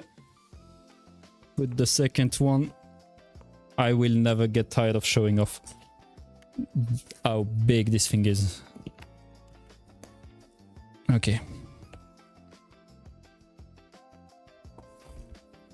Can you see? I mean, you should look at the small camera to see it better. Now that's a big model. Fell off like French royalty. Exactly. That's the inspiration, of course. I love it. Me too. So nice. That's the inspiration. And I don't say that because I'm French. Okay. Nice project. Very nice project. Very time consuming. Okay, so this one. Oh. I need to glue it a bit. Okay.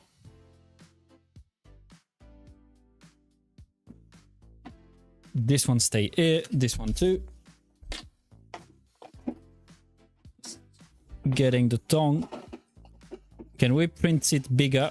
Yes, you can. Ah. Yeah. Of course you can. I can only encourage you to print it bigger. You. Oh no. Not when you say we, I mean you. I'm not doing that. No way I'm printing it bigger. You can print it bigger, not me. I dare you to print it 1-1. Maybe another model. Maybe we're gonna commission Bulkamancer once again, and we're gonna print a 1-1 model.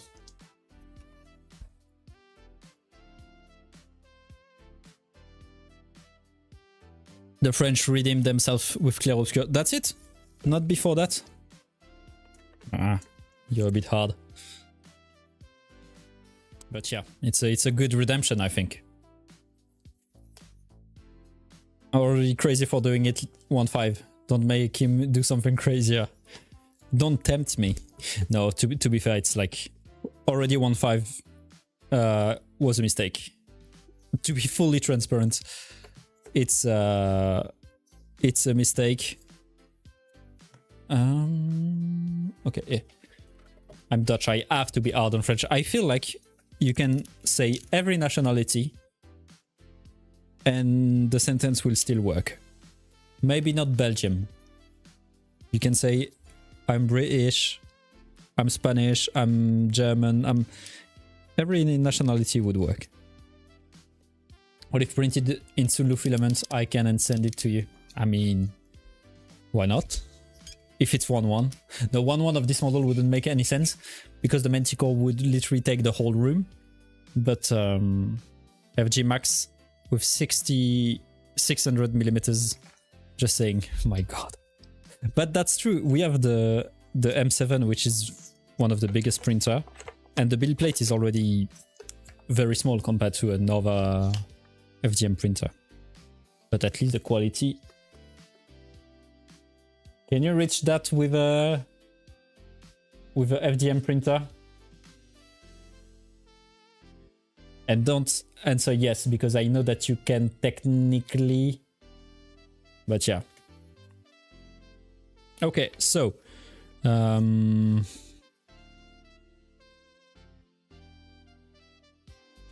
thing with this one is that I would need to heat it up to glue it perfectly like that, because I still have a bit of a gap. So to be fair, we are not gonna glue it today. We're gonna do the tongue. Yeah. I hope SUNLU has an empty warehouse to put a big model like that. I can negotiate. I don't think the big boss would like to. Maybe we can put it in his home. Get this? No. Trying just to find the best one. Okay, we'll go with this one. Not that I think that anybody is gonna zoom on the tongue. But who knows? Okay, so I'm gonna prime it very lightly. Okay, do I have this? Okay. Oh, it's a bit too long.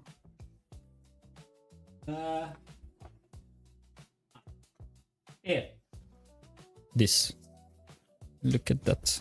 Hopefully it's not gonna fall. I don't know if I will manage to do it.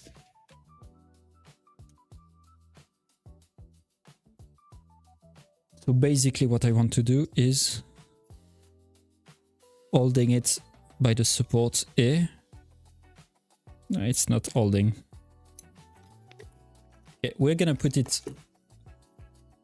in the mouse to see what's visible and what's not. Okay, clearly the back of the tongue won't be visible. So after the bump. So that means that we can hold it here.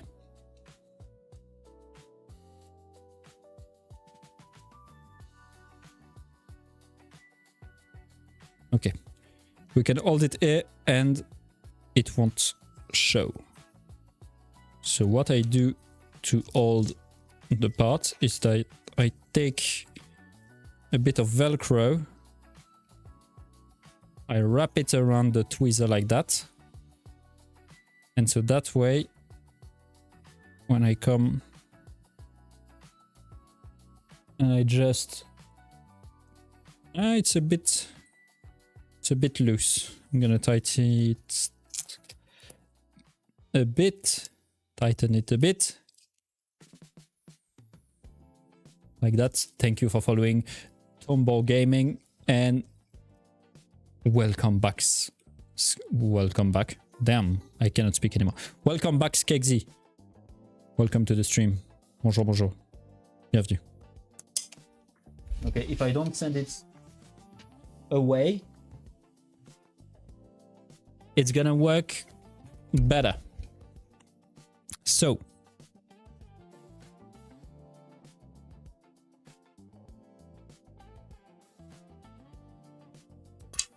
my god. Okay, it's too tight. I've been a bit too ambitious. Okay, my point is like this. Is it enough?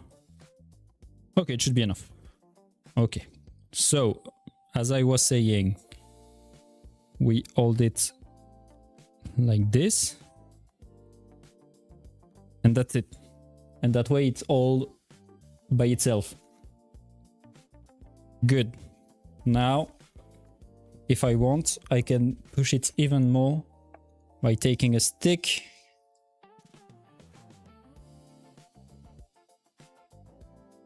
like that. And now that I have a stick, I can paint and remove all of these.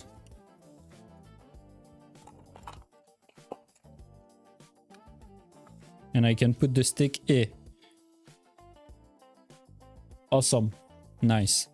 And so that way it can dry freely. All this work for that.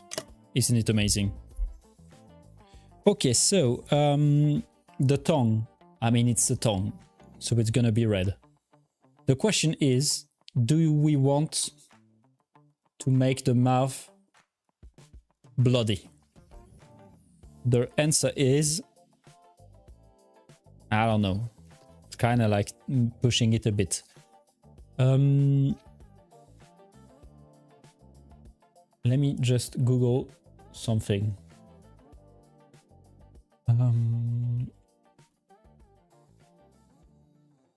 What is the color exactly of the tongue of a lion? Ah, now that's pretty.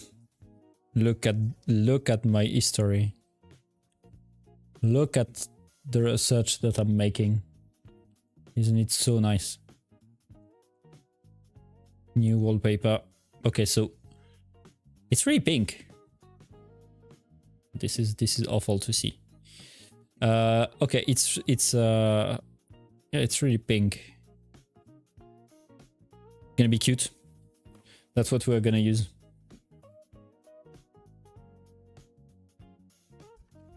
Okay, so I have some skin.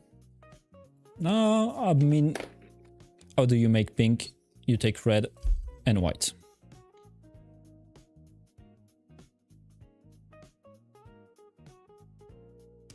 So that's what we're gonna do.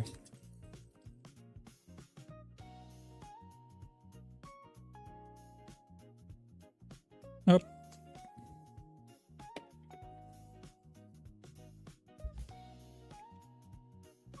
I can't believe that we're gonna spend some times on the tongue of the Manticore.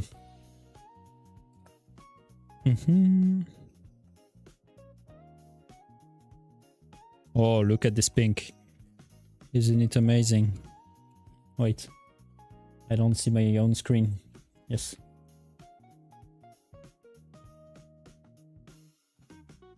It's very flashy.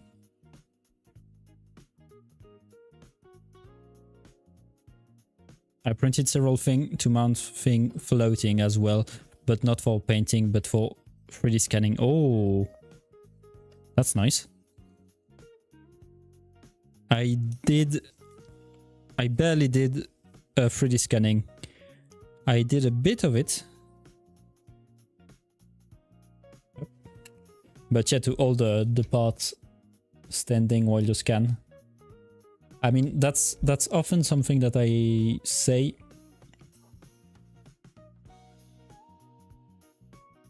Yeah, a bit more white. That's something I often say is that 3D printing, 50% of 3D printing parts that you do. Oh, I should have put the off-white instead of the full white. Let me put a bit of black then. Yeah, 50% of the part that you're printing are for the printer, or for mod, or for tool surrounding the printer. And then 40% are crap that you print for your little cousin, like fidget or whatever. And the 10% that's left are tool for your workshop. Something like this. It's very cute.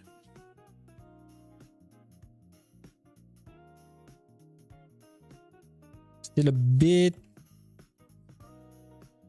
Yeah. I mean, it's cute, but it's a Manticore, so we don't want it too cute. Like this. Kawaii Manticore, exactly. I'm gonna make his fur very silky, clean. I mean, also, we have to keep in mind that this is the base color. This is just the pink of the tongue. We're gonna have a little wash of white on it. And then, if I want to make it bloody, I will make it bloody at the end. Like, when it's fully assembled and glued, then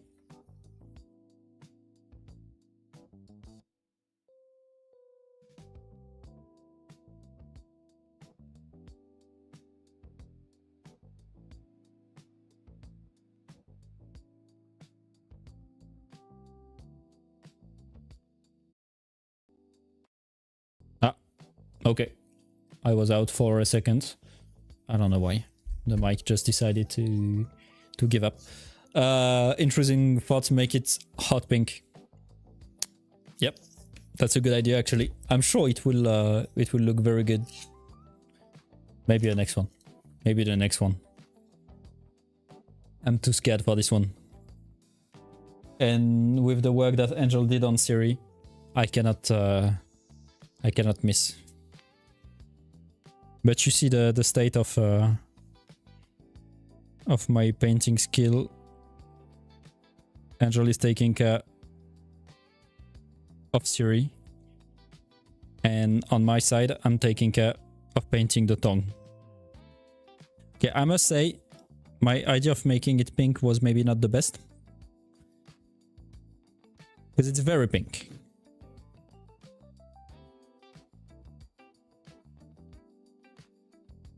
It's like the people who have a feral dog called Bubble. Exactly. It's like it's just to make it a bit cute.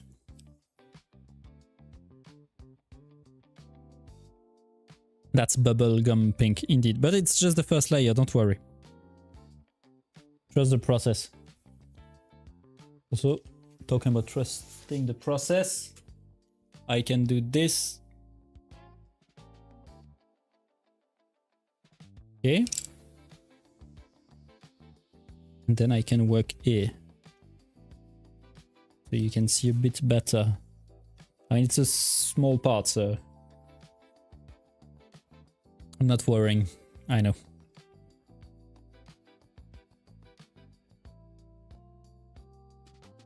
Okay.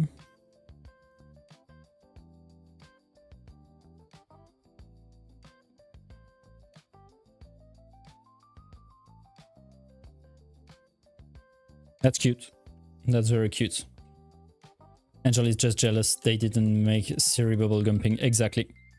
Exactly. Too jealous of my skills. I want to point out that we are streaming for almost 2 hours. And that's the first brush of paint that I did. So well done. All pink. We should have made the whole model pink. And now that we have CMYK resin, we should have made the whole model on M. Magenta. Gluing take a long time. And, oh, not wrong one. Hello, Granny Mai.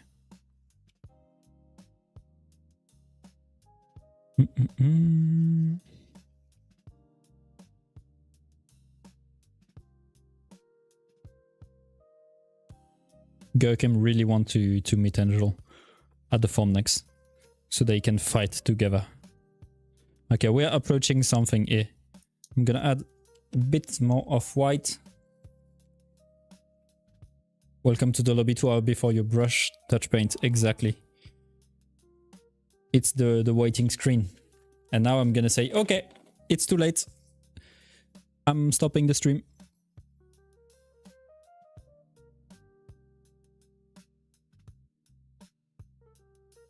No, I like this.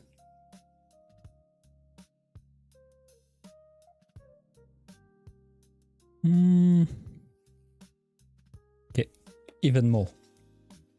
More. Okay. I will beat him because he banned me from giveaway. What? No, that's not true. You're making that up. Besides, I remember, Gurkem, the first time you came to... The first time? Yeah, I think it was the first time you came to the stream. You won. Well done. Congratulations. I wish I could go to Form Next this year. It's gonna be next year then. I mean, technically, Form Next is for 4 days. So... I'm sure you can find some time.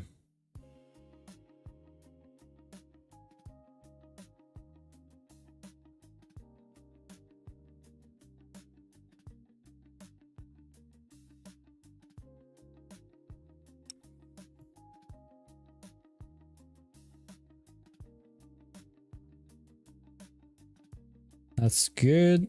That's clearly need to be diluted.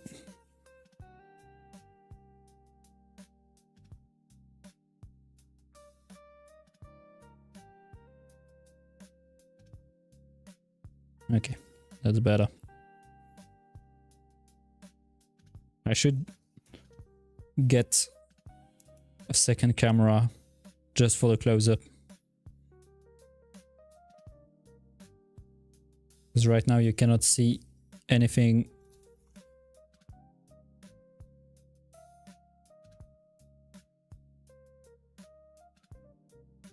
Okay, we're gonna let it dry now.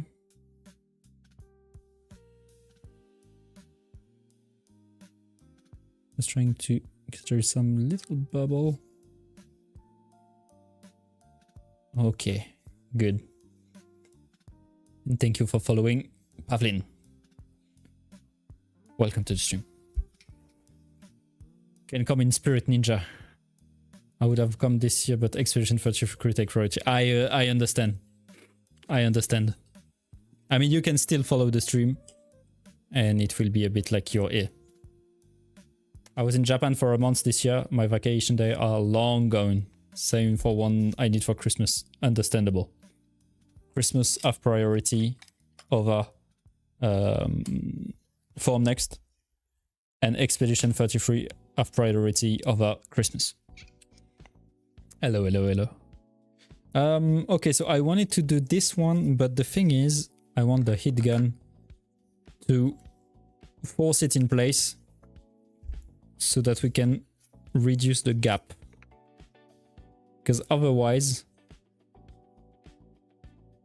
I will need to put some putty, and I don't want to put some putty on this one because the sanding is gonna be awful. I do want to putty some. So, oh my god, I cannot speak. I do want to putty. I do want to put some putty because there is some drain hole here, and I want to close them. So I do want to put some putty. And thank you, Pavlin, for the 100 beats. Thank you. Let me throw a little to motivate. Thank you. Oh my god. Thank you for the 300 bits. What a welcome to the stream. Actually, I don't care about another company. I come Form Next just for SUNLU. And you don't care about SUNLU. You come to Form Next just for Angel. Just so you can fight. I know. I know. Check your art and it looked very good, very realistic and high quality. Thank you, thank you, thank you. Up. Ah, I just realized that A was a mistake. Of course, why is it always off focus? Here is a little misprint, so I'm just gonna cut it.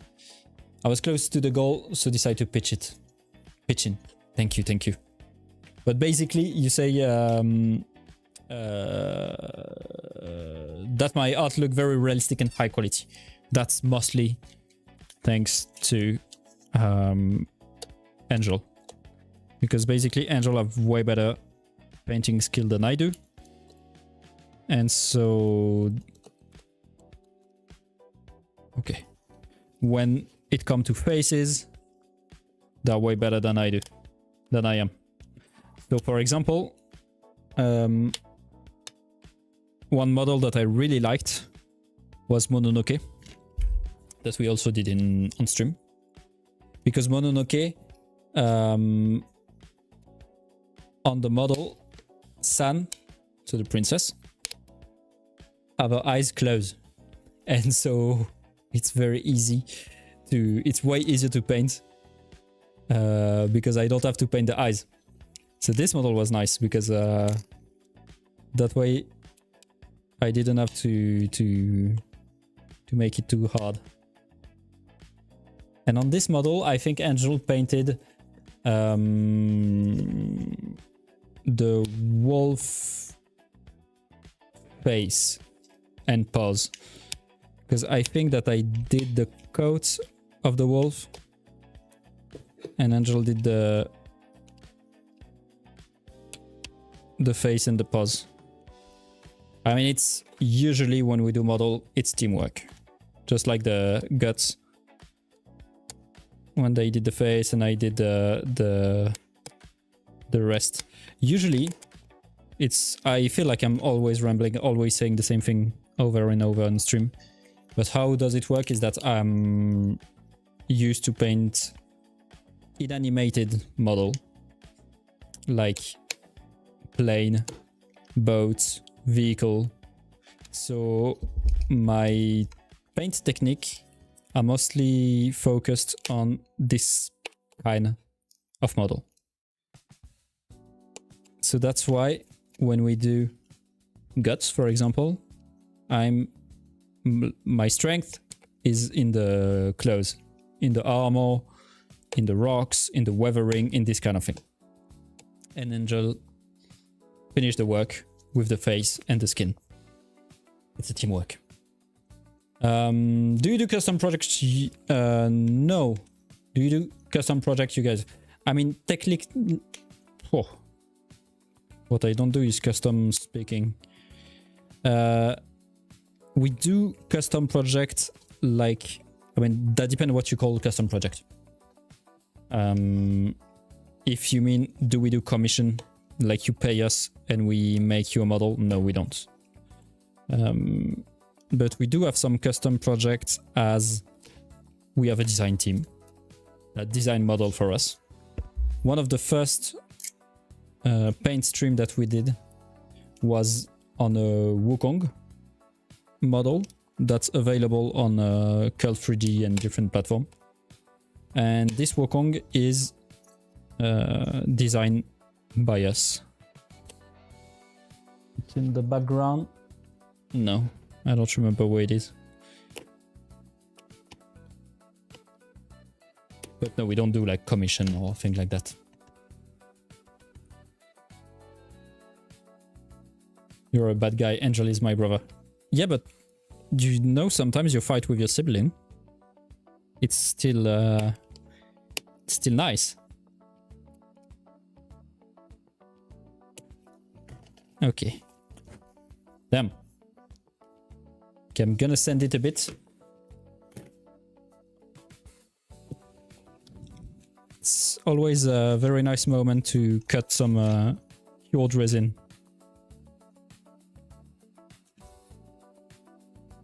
Especially when you cannot reach the parts. But as we said at the beginning of the stream, this model needs to be perfect.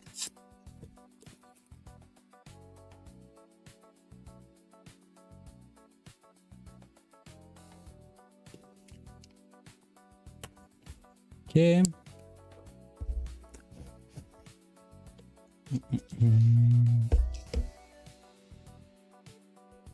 And I also need to learn how to not kick the mic.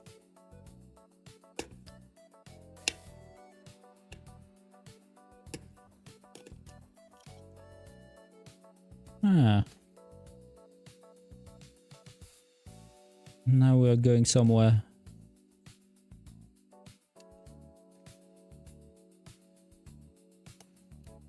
Okay. And thank you for following my kit. I hate it when I think I've removed all support and then during painting I come across some obscure hidden support. Yeah, and it's even worse when you paint, for example, with an airbrush, so you're not really focused on all the detail.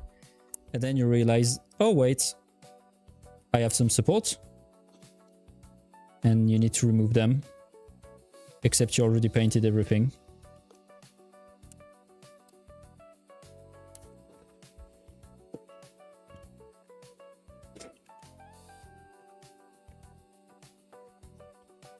Okay. Anyway, we are not professional painter. I mean, I'm not professional painter. So it's a learning curve. We're trying stuff. At every print we are improving. And it will end up looking very good eventually. I participated in the paint contest that Bulkamensa did. And when you look at some of the contestants, when you look at their work, it's insane. Like, the results are insane. It's crazy how some people are so good at painting. It's both inspiring and a bit depressing. Because you're like, okay, I'm very, very bad. I thought I was doing a great work, but I'm very, very bad. I'm airbrushing with white and suddenly I see a support pop up from the shadow. Oh, yep, yep. That's why I spend so much time cleaning the thing, because I don't want that to happen. Latest SUNLU design, egg rolling and stacking rack, rated 2-star with people complaining it does not work. The slope is not steep enough for the eggs to roll. Yeah, I saw that. Yeah, I saw that. I didn't try it, of course. I mean, of course. I don't know why you say of course, but I didn't try it. But yeah, I saw that the reviews were quite bad.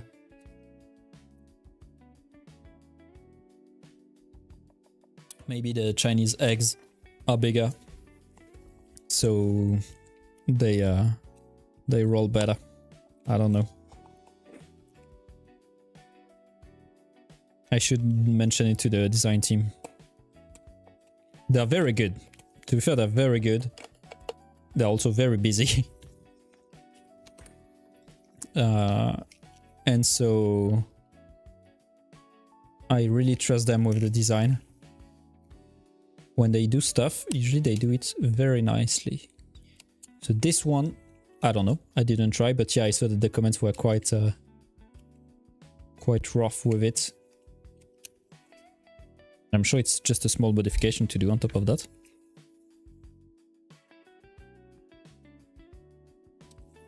Okay.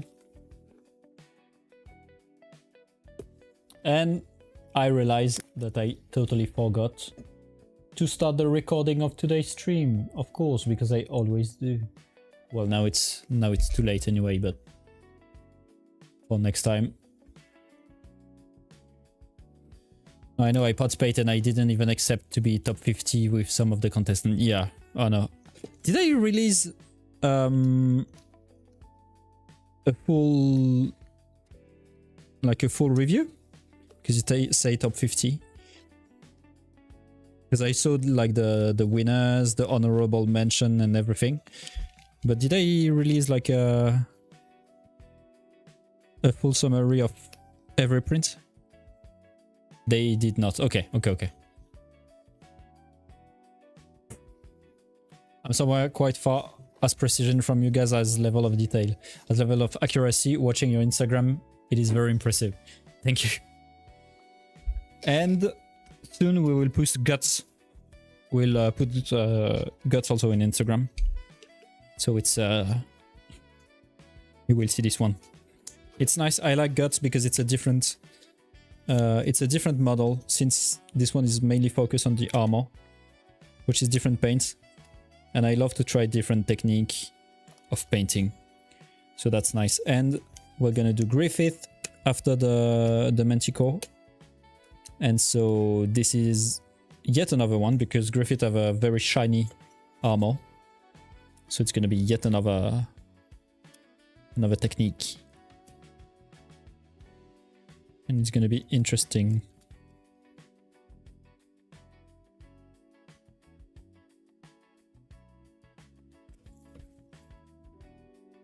Okay. They only did top 3 favorite and honorable mention. Yeah, that's the one I read. So but yeah, it's very, when you look at some model, you're like, wow. I remember someone did Zagreus from Hades in cell shading. There was several cell shading, but this one was so impressive. Like, the cell shading was so clean.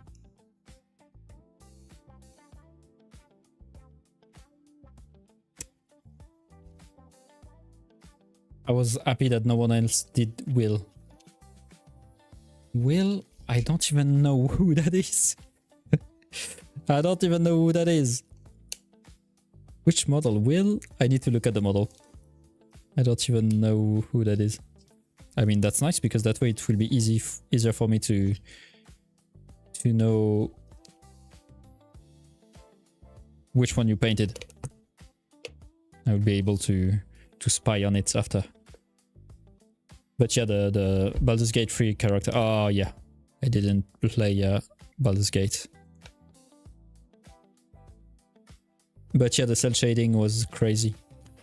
And also something that was a bit demotivating is that in their review, they pointed out the problem with the print. I mean, with the paint. And sometimes they said like, oh, there is some support leftovers, there is this. And I was like, how do you even spot that? I didn't even see. And yet you spotted the problem of support, and I'm like, I'm a bit ashamed of posting the model now.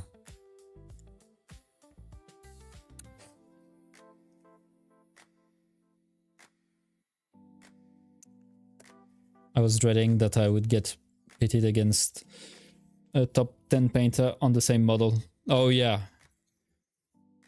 It's like that way there is no competition. Okay. And another shame is that I started to paint Mononoke. Just like I started to paint the base of Mononoke, and then like less than a week after that, they posted the contest.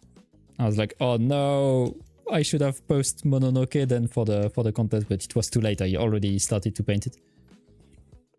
So we made Yennefer from The Witcher. I say we because basically it's Angel who paid everything. On this model, Angel did everything. I just did the... I started to paint Yennefer on stream, but in the end, Angel redid everything. So that's their model.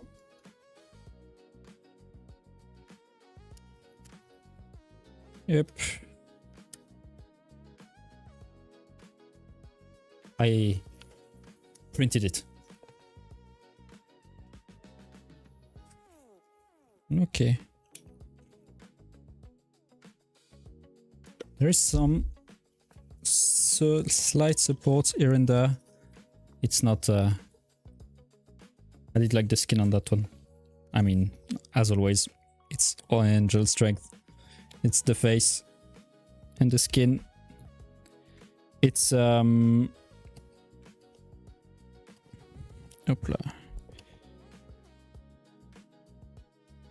Because for the contest, you're supposed to in the rule you're supposed to paint it yourself, not the work of several person. So that's why also Mononoke couldn't work, because Mononoke, even though I did most of the paint, Angel still did. So it's still like 50-50. I mean 50-50 is still like the work of several person. So at least Yennefer, I basically did nothing because what I did was removed. And here we play by the rule.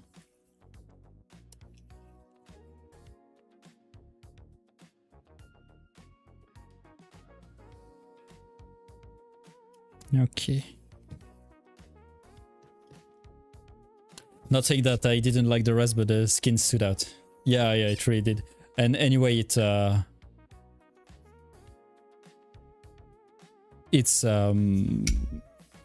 do you say it again?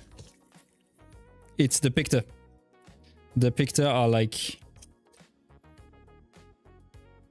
always a bit hard to because I didn't modify I mean, of course I didn't edit the pictures because it's a contest. You want the thing to be as authentic as possible, but it's always hard to have a good lighting on the model to show the detail, without modifying the pictures, and it's like sometimes there's detail that you want to show but it doesn't look good on camera, so it's tricky. That's why I like the pictures that we posted on Instagram, because these pictures are more of a setup.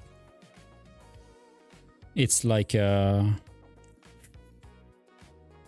have a background, there is lightning effect, there is, so it make the model stand up a bit, stood out a bit. It's a bit more artistic.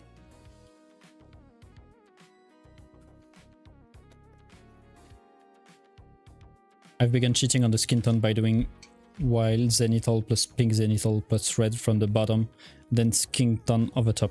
I really need to learn how to do a proper face, proper skin tone and everything. It's so hard. It's so hard.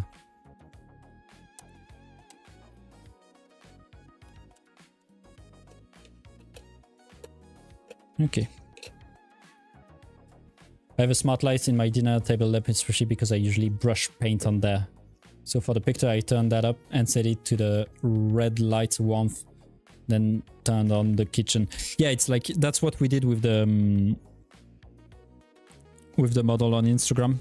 Usually we do a little scene, we do a little like, we work a bit around the light to make it nice. But for the contest, it was really just as plain picture as possible, just to show the detail without denaturing the model. It's a bit cheating if you like make too much of a setup around it. Light dragged over my couch lamp and bedroom lamp for the right lighting. Yep, I mean lighting on a picture can make such a big difference. If you've never tried the pink plus red method, try it sometimes. It works wonder. After that, you just do highlight and shadow. It's taken care of. Well, I need to try. It's clearly not gonna be on Siri, but maybe on the next one. I don't know.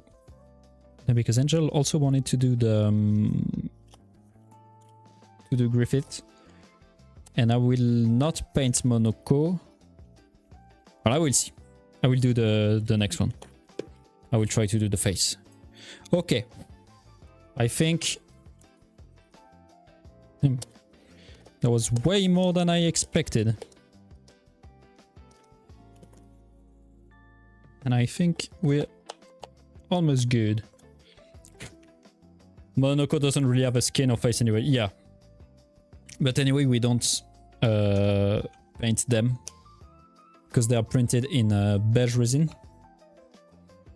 And since they are all painted in the same resin, there is not really a point in painting them. I like to sometimes just show them like that without any paint. And it's also way too much work if we paint all of them.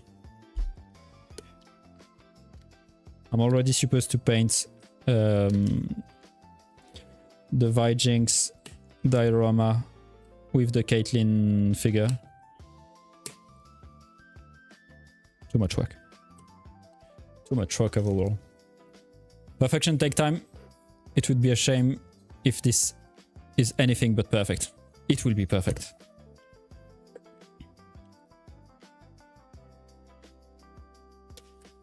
Now my issue is, as you can see, I'm always very slow.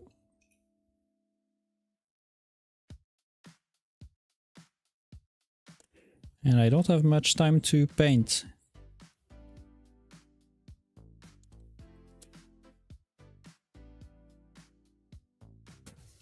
Okay.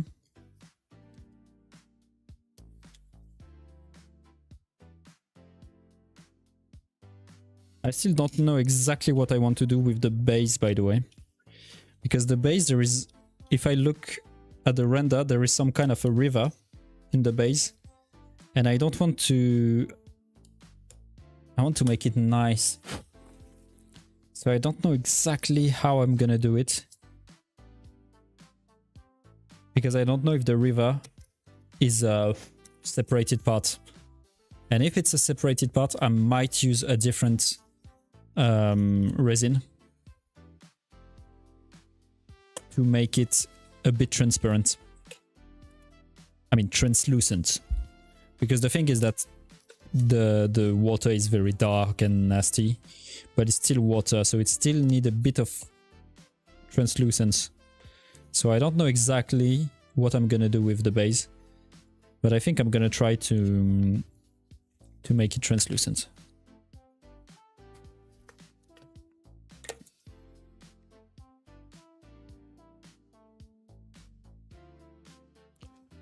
Perfect, perfect, perfect. Exactly. Everything is perfect. Okay. Are we good? I think we're good. I'm just gonna send here and there. And then I'm gonna clog the hole. And it's gonna be good. It's not a separated part from what I can see, sadly. Yeah, but look like 3 sections of ground, no separate river. The thing is, I don't have the same slicing as you. So I will need to... Yeah, no, okay. No, it's for sure the same, I think, anyway. Because I have a bit more parts than you. Because I have the first version of the slicing. Before the release, they recut the base to make it in less parts. I have it in more parts than that. Like 1, 2... let me see. 1, 2, 3, 4, 5, 6...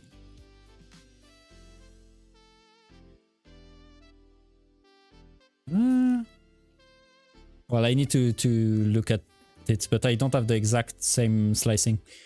So, so I need to see, but I don't think... Because if I look at the alternative slicing...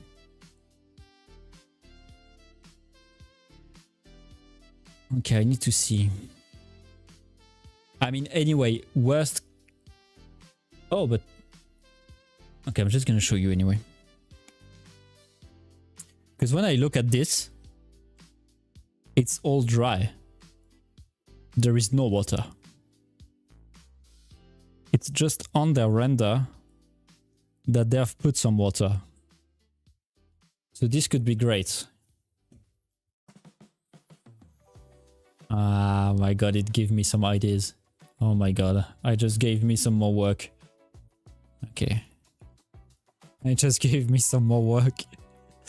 Basically, since it's all rock like that, it's gonna be painted, it's gonna be whatever. And then I'm gonna pour some clear resin on top of that. And it's gonna give a river. Do I really want to do this much more work? I don't know. Is it a good idea? No. Well, I will try. You could perhaps use resin if you want to do... Yeah, exactly, yeah. Could fill with epoxy after printing the base. Do we have... Because we were selling epoxy, I don't know if we have epoxy on stock. I could order it. Why am I... No, I shouldn't do that. I shouldn't do that. Why am I... No, I'm just putting more myself in a bad position. I shouldn't do that. But I really want to. That's the problem. You should 100% make it harder. Yeah, but I'm not sure if we will have enough time to finish everything. Okay, we will see.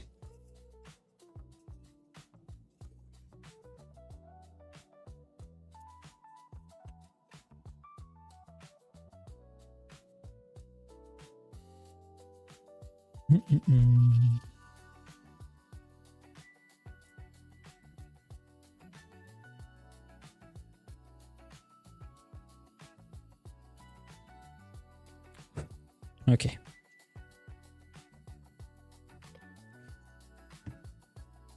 I mean, I don't need to do much thing anyway. Just a little bit of sanding, just to say. But to be fair, everything is pretty clean, so it's okay.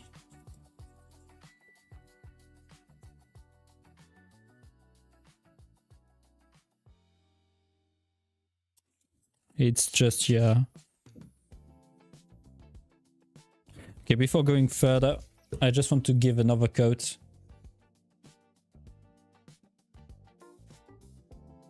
Of pink. But for that, I'm gonna add a bit more white. Or you just pour genuine water on top before taking a picture.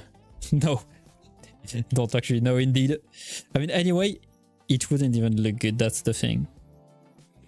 Water is so hard to take pictures of. So yeah, it wouldn't even look good because it would just look like a miniature. It wouldn't look realistic. Which is a bit counterintuitive, but pouring real water would make it look sloppy. So I never tried to imitate water yet on model. And so I'm really curious to see how I can do it. Because some people do it and it looks very, very good. I kind of want to try.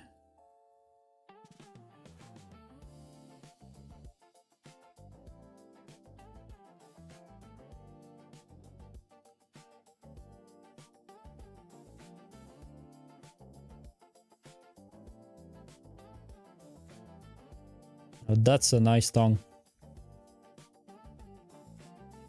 That's a kitty tongue.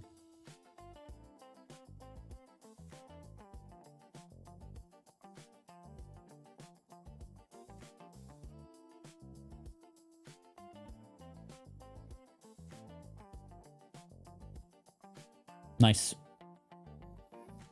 It looked very pink. It's not as pink as it might look. I swear. We have clear gel, the type that cure under UV light for nail. I mean, yeah, it's basically it could work. Okay, aim me out. Pour acetone on top and leave it for 3 hours. Oh yeah, for sure. I'm sure it would work. For sure it would work. It will make it look very good. There's enough place to also sell specialized water imitation stuff for wargaming and miniature, but it's expensive, yeah.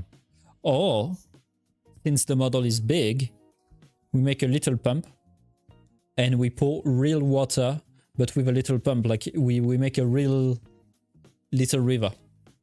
Or even better, we do the same, but instead of real water, we put glycerin, because glycerin will look even more realistic. Now that's dedication.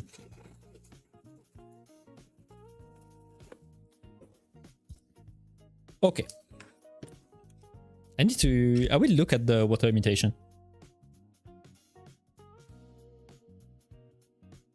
I'm curious about it because I never saw it.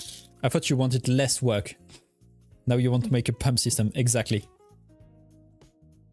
I mean, at first, what I wanted to do, it's completely unrelated to this model, but for Form Next, what I wanted to do, I wanted water, in a way. I don't know why, but I wanted water. And so what I wanted to do is to make the wood cutting thingy in Skyrim.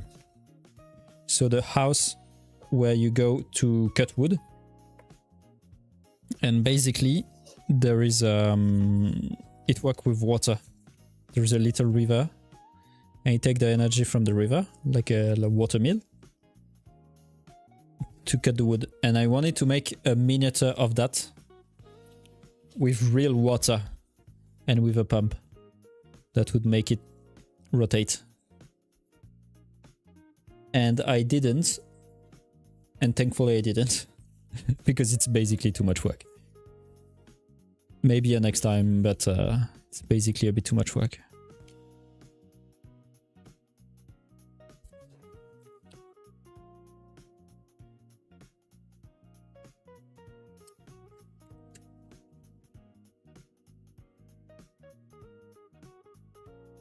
I mean, anyway, it's 8:30. I need to check the time because I'm gonna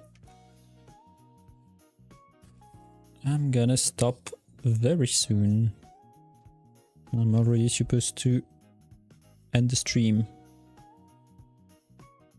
Okay.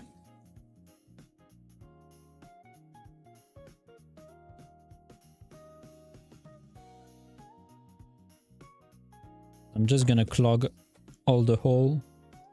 And then we're gonna quit. AK Interactive has a diorama series with the water gel effect, but also more generic water gel. I also have seen people Valero still water FX, just to name a few that my hobby store keep trying to sell. I mean, it's, yeah, it's, I mean, especially AK Interactive. It's so nice. It's such a nice weathering kit or like effect kit, but it's also so expensive. That's too expensive. 841, I believe in you. Thank you. Thank you, thank you. And thank you for following Solamias. Welcome to the stream. Okay. We were saying earlier that we always forgot to remove some support. And here there is another variant. Is when we always forgot to plug a hole with the putty.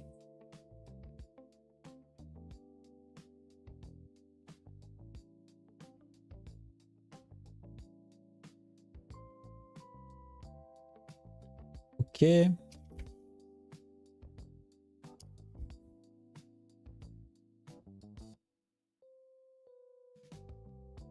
Okay. The thing is, I don't want to put too much putty because this is a place that I cannot sand. And so I don't want it to look bad afterward. For once, I'm not putting too much putty. Usually I don't care, I just put a lot and then I send it down. And I regret because I put too much and so it's too much work sending it down. But not this time. To defend AK Interactive on this one, it's like $7. Yeah, it is, and it's often very niche, but when you need, it's there. And if you have the cash. Yeah, and also, but also my issue is that there is too much choice. Like there is so much choice. Like whenever I look at the weathering, I'm like, there is 10,000 different weathering. So yeah, it's very niche and it's very good, but like, how am I supposed to take a decision? And because if you buy online, on top of that, you have literally zero good example of what it looked like. So it's hard to take a real decision. But yeah, it's so nice to have all these weathering kits.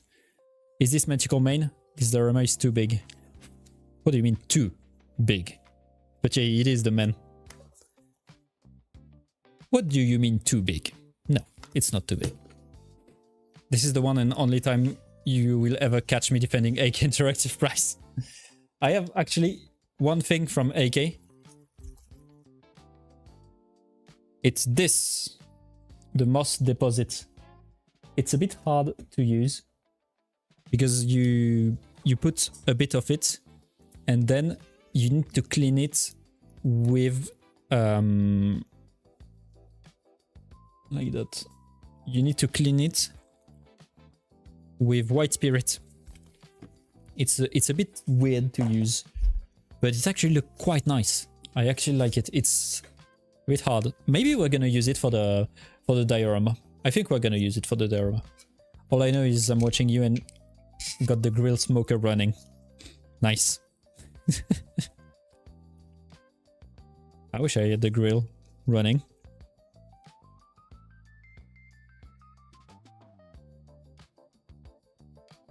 Okay, I'm hungry. I need to stop the stream so I can eat. Okay, I'm looking for... Okay, there's a hole here. Yeah, choice of plenty, especially because every brand has river water, like river... Yeah, that's the thing. They have like 10,000 reference of the same thing and not, like it's a different shade. And so that's why just when you buy online, it's hard to make a choice. Okay, there is a hole here and here. Okay, no, it's not gonna work. I would need a toothpick. Okay, I'm gonna sacrifice a brush. We're gonna do the technique with the glue. And it's gonna be this one. I have only Citadel, Vallejo, and some metallic and fluorescent paint from Pro Acryl. Though I got Tamiya black panel liner because it's great for metal. Carcinogenic as heck though. I do have Vallejo and Tamiya paint. Because the Tamiya paint, this one, is my own paint. And Vallejo is the one that we bought with the company. And basically it's my old paint. Because it's very nice to do some model of vehicle. It's very covering, I really like it. But for detail, brush painting, it's mainly for airbrush. For brush painting, the Vallejo is a bit better. I do also have, with the moss, where is it? I have this from Vallejo. This is like moss, just chunk of moss. Very good, also very expensive, but very, very good. Just give me the clear water mix and let me mix in paint. Yeah, but like, what's the fun in that? But you know, I agree, it's like too much choice kill the choice. Okay. I mainly use Citadel because I start painting via Warhammer 40k, but their primer is great and their contrast paints are delightful. I really like, I say that, but yeah, I have a shade from Citadel. Really lovely. I almost don't have any more. I need to buy some more. Really, really lovely. But I didn't know any, like, I didn't know what to take between Vallejo and Citadel. When I had to take a decision between the two. And I just took the Vallejo because of the design of the pots. That's it. I couldn't make a decision between the two, so I said I prefer the design of Vallejo because it's drop by drop. It's easier to mix paints. I took this one. As stupid as that.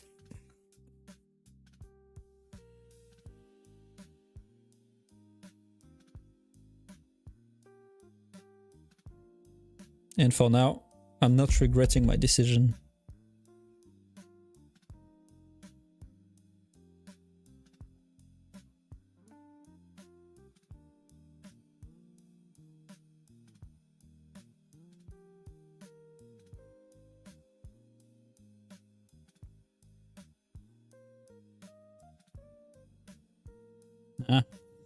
Come on. So it's working very nicely to make it a bit thinner. Now maybe it's a bit too thin. It doesn't want to clog the hole. Okay. I would share if you were here. Oh yeah, I would. Grilled smoked chicken and beef strip. Buttered seasoned asparagus. Okay. Stop. I didn't eat. I can smell it from here.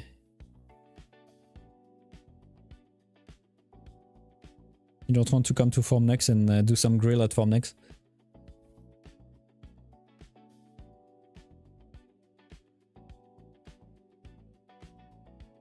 Okay, this one is clogged too. Plugged. It's not. Come on.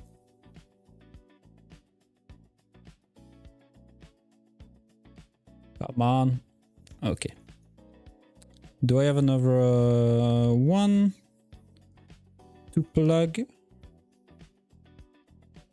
I don't think so. Okay, it's good. Okay. Well, I think we're gonna stop there then. And it will be time for me to eat.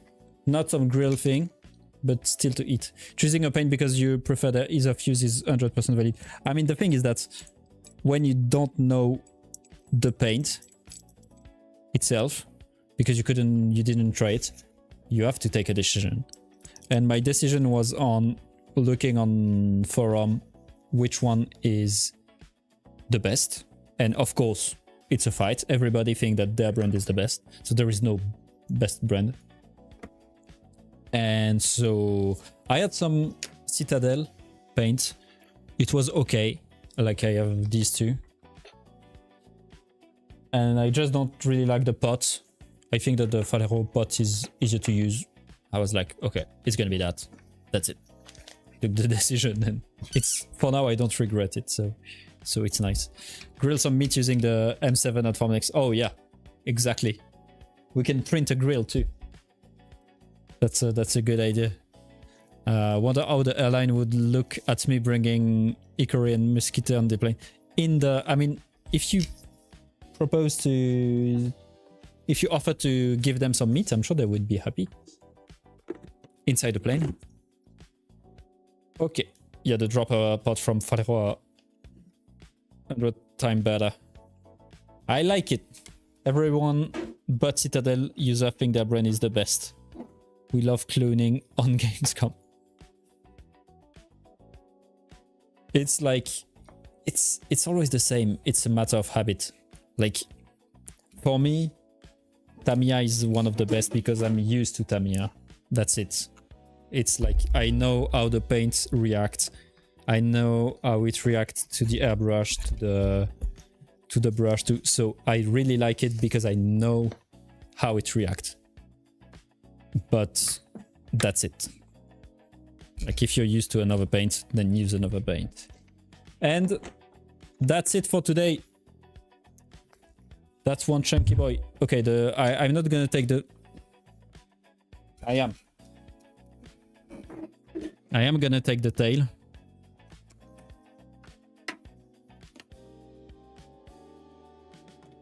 Damn, it's heavy. So yeah, that's it. That's the print.